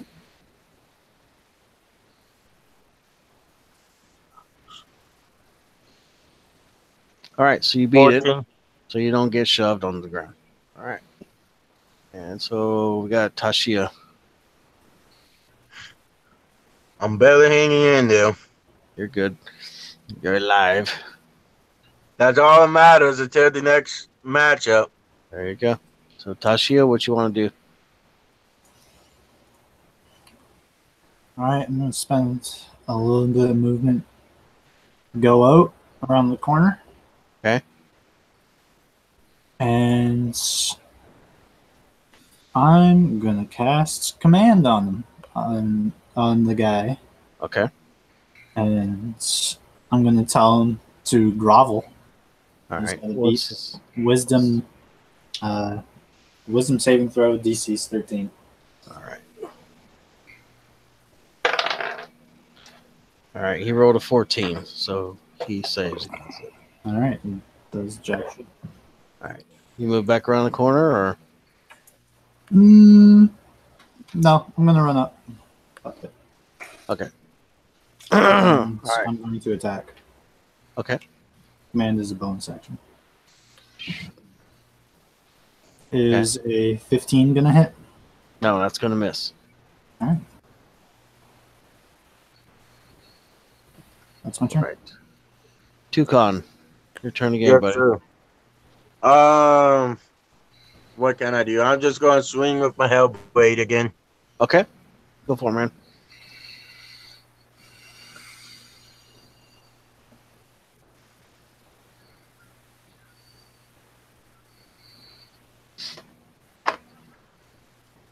7? That's gonna miss. I know. I thought it would hit. No, I'm kidding. Okay. I got the lowest number out of all my rolls, which is a 2. All right. Happy that it's not a nat 1. Nope. All right. So back to the top of the round with the count. Okay. Considering how bad Toucan's looking, bonus action, I'm going to cast Hex on the guy fighting Toucan, and then I'm going to run in and try to stab the guy with my rapier. Okay. And I'll stay there this time. Okay. I got a 15. That is going to miss. Okay. Well, at least I'm there. He's got All right. another target. So as you're running up through the back door, another figure comes in. He's like, I can't leave you all to do a simple task. God damn it. He sounds very annoyed. All right. So with his turn, he is going to run up behind Toucan and attack him. Oh! Does a 19 hit? Yes. All right. He does 5 points of damage to you, which is 2 points of damage, with your rage. And that's my last 2 points of damage. Sorry? That's my last 2 point of damage. All right. So Toucan falls to the ground, incapacitated. All right. That's... And he is also going to step over this way and attack the Count, since Toucan is out of it. 13, I believe, is going to miss, right? It will. Okay. That is his turn. So it is Sorden's turn now. I'm going to take an opportunity attack from the guy I'm engaged with to attack the unknown guy. All right. So you just you move off from. He swings at you. The 18 hit? No. Okay, so he misses, and you run around the corner and attack this dude. Go for it. 25 to hit. That'll hit. He has to make a strength save. It was a trip attack. Okay. All right. He is on the ground. He did not make his DC. So he falls, but continues falling, and he falls down the stairs. I did not want to trip him that way. That is the way he fell. And he fell down. Back to the family. He fell halfway down the stairs before he stopped himself. Do we have enough movement to go down there and attack him? Yeah, I'll say that you have. Move down. Is he still prone? Yeah, he's on his back looking up at you. Okay, then I'm going to go down and attack him. All right. For natural 19. Champion. 28 to hit for 10 damage. So that's a crit? No, I'm not a champion. Oh, okay. I almost rolled a 20. All right. Yeah, so that'll hit him. And how much damage was it in? 10. Okay. All right. So, Sword in the Wind. Watchers number 1 is gone. Sven, your turn. Well, let's see if we can do some damage. Yes, please. Oh, almost another crit. I rolled an 18. Get a little excited. That's going to be... You almost peed a little bit on yourself, didn't you? Well, I just ran to the bathroom, so that wasn't an issue. Okay. 24 to hit. 24 will hit. Oh, I did roll max damage on the dice, though. So that's 8 to 14 points of damage. All right. 14 points for that guy. I know it's a little much to ask, but did he take damage from falling down the stairs? No, he rolled high enough on his fucking roll. He didn't. Yeah. All right. He is starting to look a little rough. All right. So Sven went number 2, which is this guy. All right. He's getting a little pissed. He's like, God damn you people. Don't know when to die. I'll die. Fuck it all. He starts casting another spell. And he's like, if I'm going to fucking die, you're going to go with me. And he drops another fireball right in the middle of all of you guys. He's like, fuck it. All right. At least the room's wet. Yeah. So DC 16 deck save. No, I'm not gonna make it. He doesn't make it.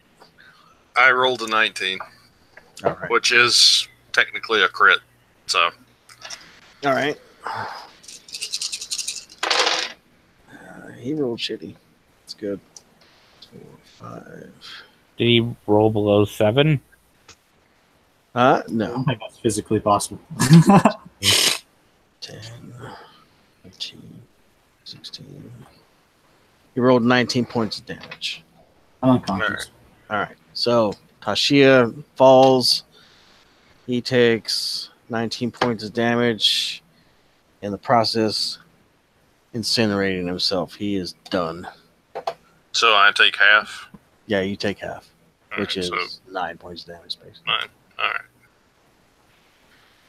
All right. Who's gone? One is gone. Okay. Number 3, which is this guy. He runs around and is going to attack. Oh, he stops right here. And he stops and he attacks the count with his dagger. And he rolls a dirty 20 to hit. That will hit. Okay. He does 6 points of damage Okay. as he shanks you once. And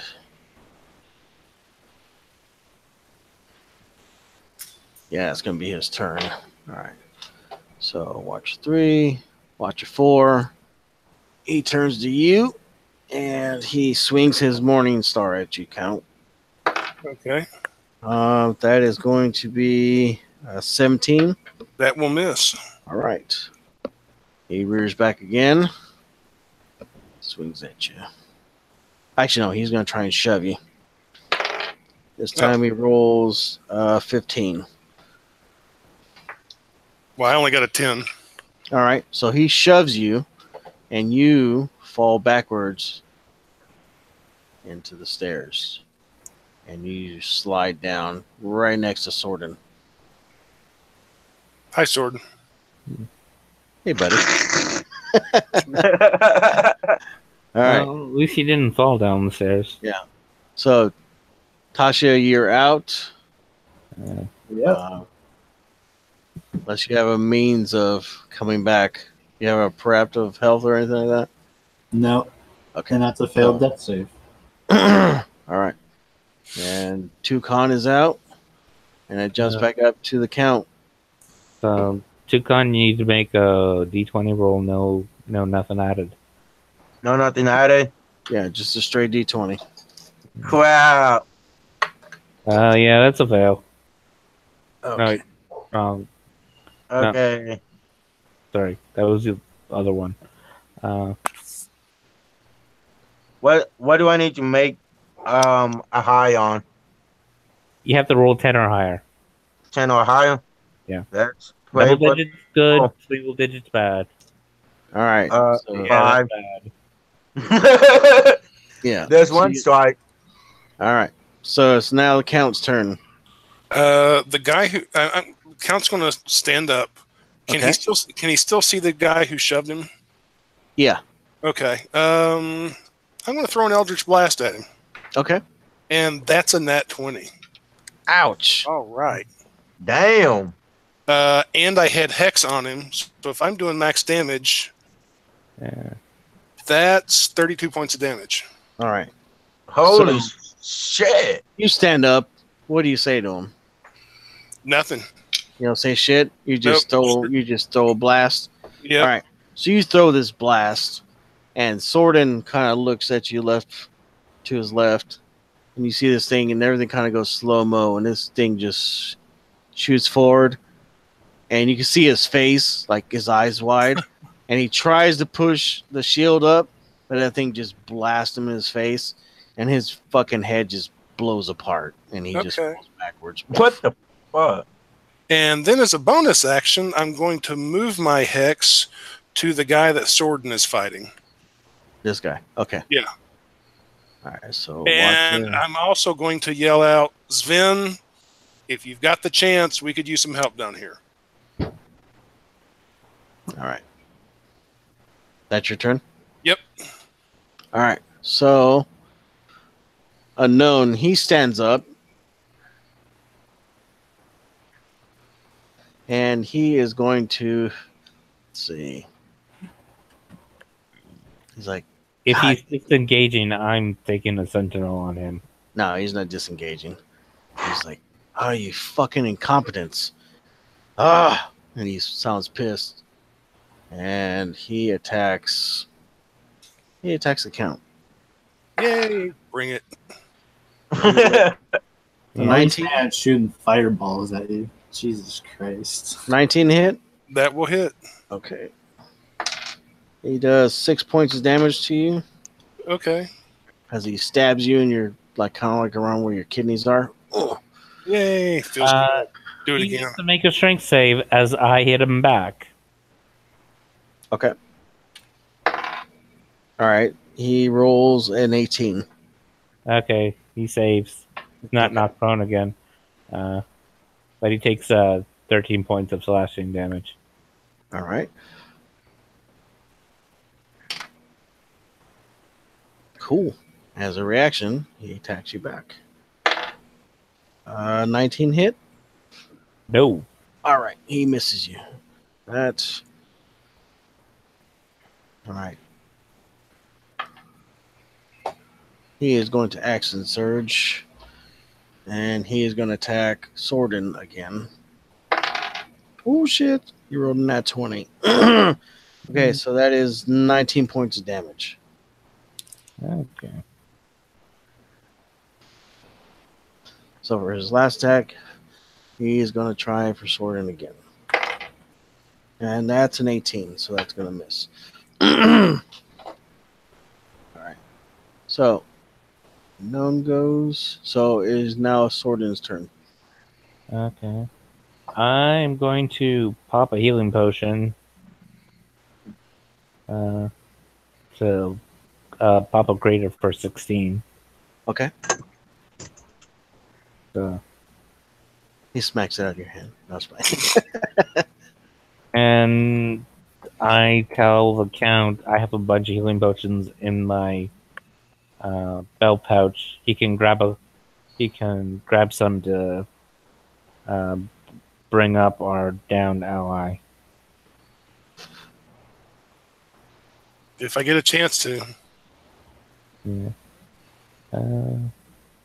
And I'm going to attack the Count.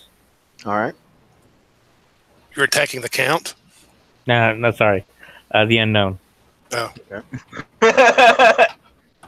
12 to hit. That's going to miss. 20 to hit. That's barely going to hit. That hits. Okay, has to make a strength save. I'm disarming him. All right. He makes that one. Rolls a 19. Okay. So, takes 12 points of damage. Okay.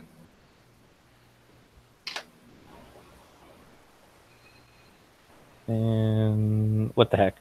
I'm going to action surge. All right. So 2 attacks on him. Both are 11s. All right. Both miss. All right. All right. So it'll be Sven's turn if you are done. Spin's going to look down at Tasha and say, I'll be back for you. And get me as close as you can get me to whoever downstairs without having to dash. Oh, don't do it. I only weigh 200 pounds. Take me with you. You're safer up here. Where 2 fireballs went off? Well, the fire is gone, but it's raining up in here. You're about right here on the stairs. I'm going to die. I haven't rolled higher than a 10 all night. Well, I have no healing potions, so, yeah, there's not a whole lot I can do for you. Alright, so... Well, people have said they need healing potions. I have 14 of regular healing potions on me. Am Can I you tell us here that's yet? why? It's a moot point now. Yeah. Alright, so I'm assuming there's a banister running up the stairs. Yeah. You want to hop it? You have to dash to be able to do that. Well, You can no. get 2 on. no. Yeah, but I couldn't attack. So, what I'm going to do... I'm going to pull... how do you work a... Yeah, what are you throwing? crossbow. Light crossbow. Okay.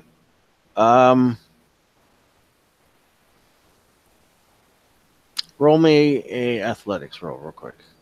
Okay. That's a 24. All right. So I'm gonna say that you you just drop it in your hanger real quick, pull out your light crossbow, and you can fire. All right. So, that's a crit. Nice. Who you shooting? This guy? Or Uh, really the only one you can see is this guy right here. yeah. Let's go for that guy. All right. So what's the damage? The damage is going to be 18 points of damage. All right.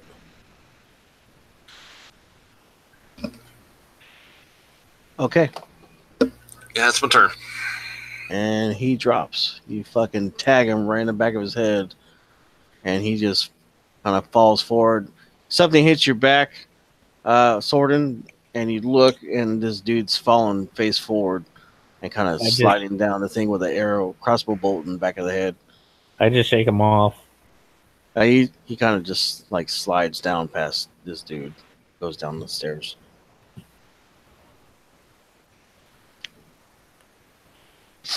All right, so then it'll be, well, that guy's dead now. So it'll be a Tashia, go and roll your death roll. And Toucan, you can roll it.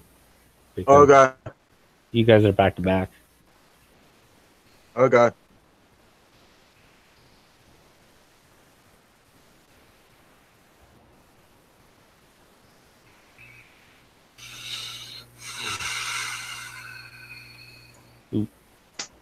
There's a 4 miss.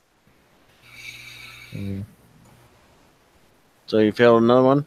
Yeah, I got a 4. All right. What about you, Alex? What'd you roll? I'm on my second last save. I failed again. All right. So back to the count. Okay. I don't know if I'm engaged with this guy or not, but he can have an attack of opportunity on me if he wants to, because I'm moving away from him. I'm going to grab a healing potion off of Sordin, and I'm running it back to pour it down Toucan's throat. All right. He doesn't make an attack, but he misses. So Okay. you move up to Toucan and drop the blue goodness down his throat. Okay, and I see Sven there. Yeah. I yell at him, "Where's Tasha?" Or She's Taisha? down upstairs. Okay, so after I pour the healing potion down this guy's throat, I don't have any more action, but I still have plenty of movement left. Plus, I rolled it for Toucan, and he got 10 points of health back. Okay, so I'm going to move the rest of whatever 30 feet I've got left, and then I can bonus action move more to try to get to her. Okay, so it's only about 10 feet to move here, so your 20 would probably be right there. And with your, what, you get like another 30 feet? Another 30 feet. All right, so another 30 feet is probably going to move you to about right here. Okay. Unfortunately, she's still got one more roll before I can get to her, but maybe it'll be a good one this time. Okay. So, unknown, he's like, your buddy left you. I don't really need him. All right. Well, he says, let's have some fun then, buddy. All right. So he aims his fist at you, and you see he's got a ring on it with the looks like a head of a ram on it. Strength save? Let's see what it is.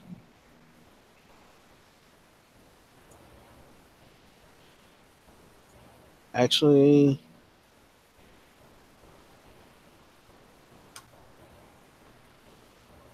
there's no save on it. You just it's a strength check.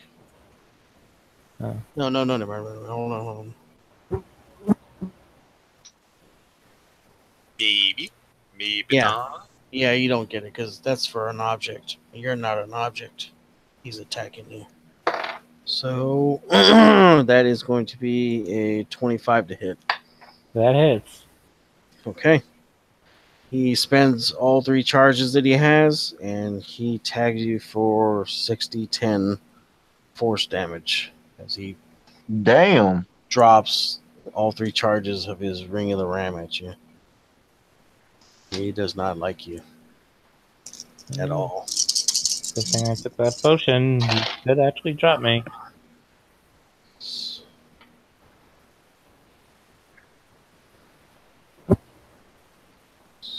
That's 28 damage. Okay. And you're pushed back 5 feet from him. Are you out? Or are you still up? I'm up. Okay. And then he is going to drink a potion. Because he's a bastard.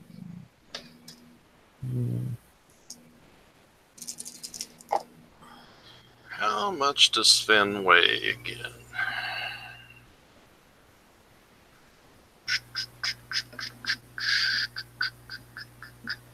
Okay. And that is his turn. And now it is Sorden's turn. I'm drinking another greater for 12. Okay.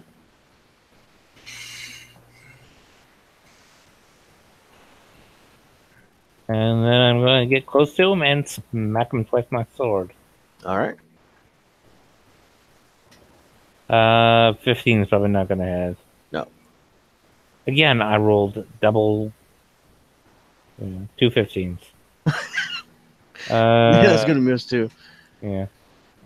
Second wind Okay. for another 12. All right. Sorden goes. Sven, you're right here, buddy. What do you want to do? All right. Let's just hop over the banister and head straight down the stairs. All right. So you can get to about right here. And that's going to be the remainder. That's all your movement right there. All right. Well, let's shoot him in the face. Okay. It's going to be Hey, wait. 19 to hit. That's going to miss. All right. Do you get advantage for high ground? I have no idea. Let me see. For ranged attacks, let's see. I don't think so. I mean, you would think so, but I mean, I have never heard of it, so. I'm just asking because Pathfinder had high ground rules. I'm wondering if I don't think it does. I tell you one thing, Eridan would love if the world had high ground rules. Yeah. Like winged boots, 30 feet It up. just says it's up to him. No, because he's not really that high. He's like maybe 2 feet higher than he is. So that's I am 7 feet tall. yeah, that's still not going to give you that much of a thing. Standing on sort of. flat ground, 7 Yeah. feet tall. Yeah, standing on flat ground, 7 feet tall. Advantage. So here you miss. All right, so Tashia. Come on, just one roll. I don't know, man. It's been a bad night. I got a 15. Okay. Success. Hey, you're still alive. That's my highest roll all day. Awesome. Okay, Literally all day. so we'll jump. Yukon, you're conscious with 10 hit points. You Huh? lost your rage, but you have another one. All right, Toucan Sam, what you want to do?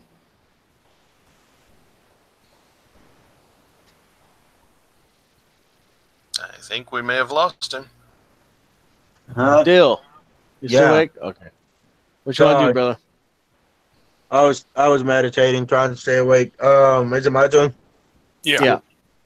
I will. How far is the one that Sword, whoever that guy is fighting with? You can move 5 feet and you'll have reach to hit him. So move right Okay, here. that's what I'm going to do. Okay. And use your bonus to rage. Yep. So I won't die again. Okay, 1d20 plus my strength and proficiency bonus. Yep. So +5. Yep.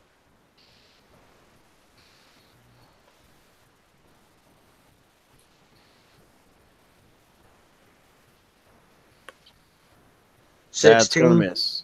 That's gonna miss. All right, buddy. All right. So you miss, and you want to move anywhere else, or are you good where you at? I'm good where I'm at. I think I just saw the world's largest fucking cockroach on my forehead. That's awesome.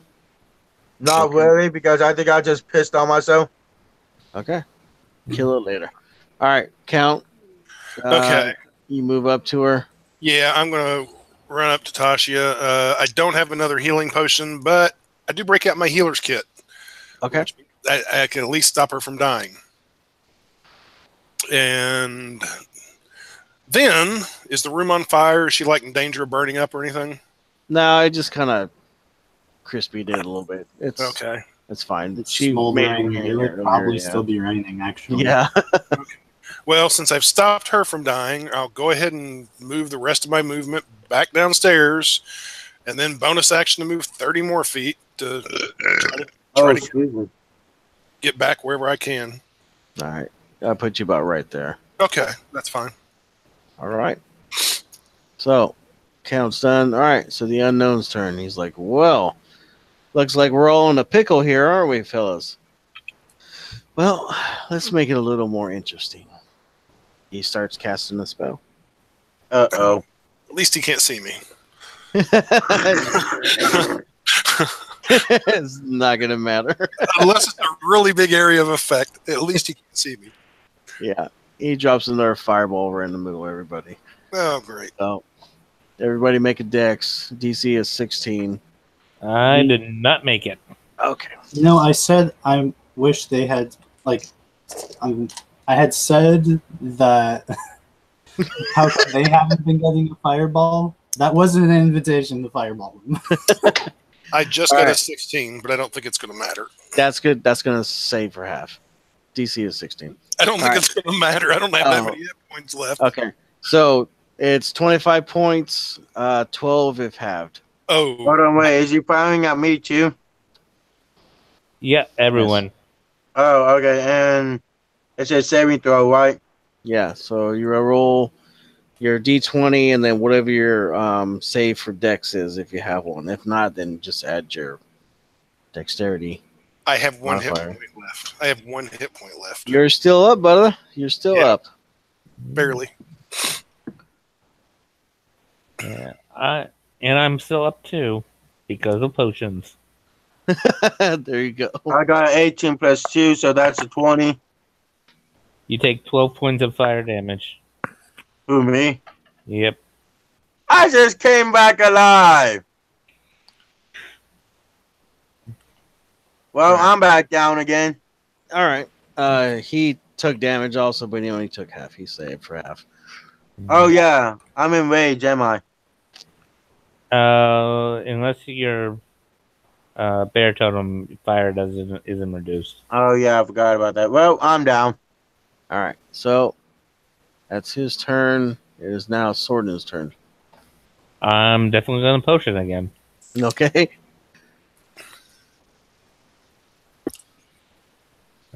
For 13.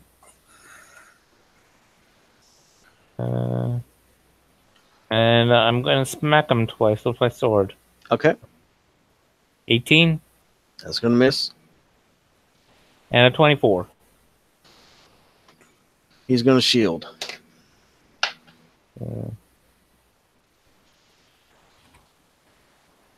Yeah. That's my turn. All right. And then it'll be Sven's. So Sven, I take it you're gonna move down. Ardella. And attack.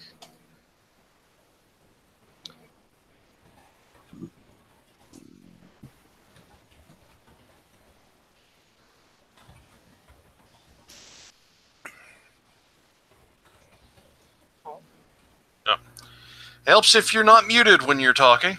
Definitely does help, yes. All right. Can I swap out my crossbow with my battle axe? Yeah, that's fine. All right. That'll be your bonus action.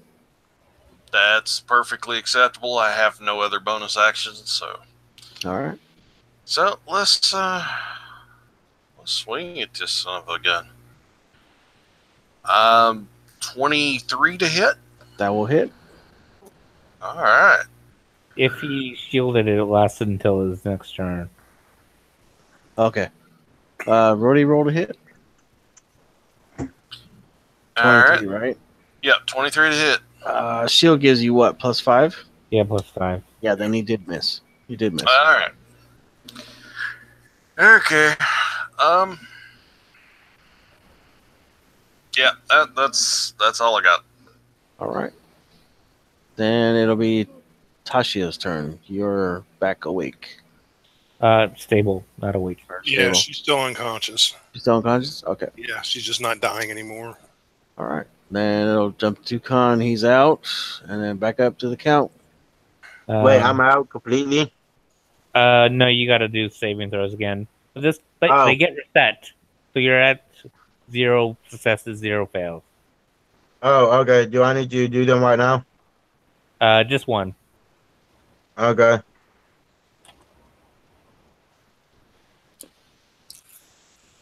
$13. You got one That'll work. success. All right. And it's now the count's turn. Okay, I'm going to run down behind Sorden and take a healing potion off of him and pour it down Tucon's throat All right. Again. again. Yeah. Let's see. I can roll it. 7. He gets 7 hit points. And then I'm going to bonus action, and I'm going to second wind. Oh, cool! That's a good roll. I got back 10 hit points, Nice. so I'm almost to halfway, and that's it. All right. So, his turn. He is going to attack twice. Oh, shit. All right. So, he attacks Sorden. And that's going to be a 22 to hit. That hits. All right. He does 8 points of damage. And he is going to attack again. And he's going to go for Sorden again. And that's going to be a 19. That misses. All right. And That's going to be his turn. So, Sordin, your turn. Another potion because I think another fireball is coming our way. If it does, I'm a dead Warforged. Running through my supply of rare healing potions. Got 15 health back. Nice. Nice. And then I'm gonna try and hit him. Okay. 28 to hit That will hit. for 11 damage, and the second one missed. All right. Okay. Sven. Alright, Sven is going to attack with the battle axe. Okay. And he hasn't pulled his shield out, so his AC is actually 2 lower. Okay. So that's 18. But that's a 19, so that's a crit. Nice. So he will take. So he will take 24 points of damage. All right. So you rear back, and he's like, another fireball, fellas. And he's just about to start casting, and you just like, you crack him right in the middle of the head. And he's like, but he just kind of slides off your fucking battle axe and rolls down the bottom. He's dead. And I'm going to quickly grab the body and move it upstairs. Okay. So, into combat. Except. No, it's fine. No, all right. Yeah, so You sound like comment, me. I'm going to feed Tasha a healing potion. okay. So, everybody wakes back up. You feed Tasha a healing potion. And you got 7. So, Remind him because he's gone for the moment. And Valdentoli will go back downstairs to check on the family. okay. So, they're fine. They're a little shaken up. When you dissipate the illusion, you see Sir Butolio is there. He's got a tiny shield and his dagger in one hand. And he's like, I thought I was going to have to come up there and kill him for you all, but you saved the day. And he's like, very good, sir. Very good, sir. You did a fine job down here. Thank you, sir. You're welcome. All right. So, family's fine. Little freaked out because they just heard like 3 fireballs go off inside their house. Their house is no more. They're Yeah. leaving. They're leaving. So, morning time comes. You guys escort them out of the town. You guys do check the bodies before you do, but I'll give you guys all that after we get out of here. So, where do you guys want to take them? Do we happen to get a short rest in, or is it morning already? No, you can get a short rest. It's fine. All right, I'm going to burn some hit die because Oh, yeah. yeah, I've got 4 hit points left. Okay. I'm going head to bed, guys. All right, dude. All right. Have a good night. I'll post Thanks for the what game. everything was left. Yeah. Okay. Night. Hey, Ty, thank you for reviving me like 15 million times. Yeah. Bye. Bye. Short rest. I'm thinking we just take him back to the shoe village. That's what I was thinking. And I'm going to ask the guy, it's like, do you have the financial means to like get set up somewhere else? He's like, yeah. I've been saving for a long time. Okay. I give the guy 20 platinum just in case. He's like, oh, that will definitely help. Thank you so much. So, you guys get going. Take him back to the shoe village. And funny enough, he actually has some family there that he didn't know was there. he traces it back, way back, and he's like, "Holy crap!" And they're like, "Oh yeah, cool." So they get him set up in their house, and they're fine. They're safe. Sir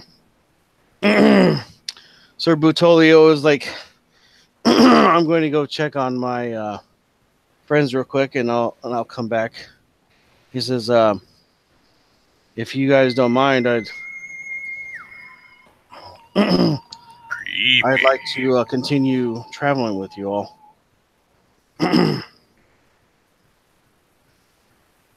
Works for me. It's probably going to be a lot different than here, though. That's okay. I can bring justice to anywhere. So, you find. So, well,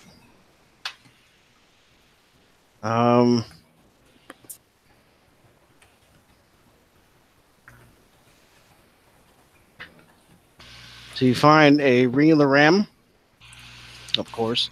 You find the weapons that they had on him. The main guy, he had a ring of protection on him also. The four other guys, between the four of them, they had probably about 300 gold pieces on them. The main guy, he had probably about 550 gold pieces on him. Also a diamond worth probably about 500 gold pieces. All their cloaks are they're +1 cloaks, and they give you advantage on stealth. The masks, they were just masks. They were just for flavor. They really didn't do anything. Cloaks of the elven kind or +1 cloaks? It's just like a +1. Well, they're kind of like an elven kind, but they're black. They're more for like the shadowy kind of shit. And other than that, they just had regular leather armor on. They just had really high dexes and shit. And that's basically what you find on them. So, you guys drop everybody off at the village, and Jubei's like, "Well, that was a surprise, huh?" Okay. He says, "Well, it is time to wake up," and he claps his hand twice, and you all wake up in the campground. He says, he hands you all each a package, which actually he has instead of a package, he has a little chest. He sits down. He says, "In there will be all the contents that you gained from your nighttime adventure." He says, "Good job. You saved the day, and it's only been 5 minutes since you've been asleep." He says, "Good job." And he says, "Oh, on a other note," he says, "you'll get 1 XP and 1 inspiration." What's inspiration? Inspiration to be good. There you go. Clearly, I need it. Yes, you What do. an odd little fellow. He says, "Oh, I got a date with the platypus. I'll see you later," and he disappears. So, with that, I'm going to stop broadcast. And I thank you all for coming. And if anybody does watch, root for the shoes. Woohoo!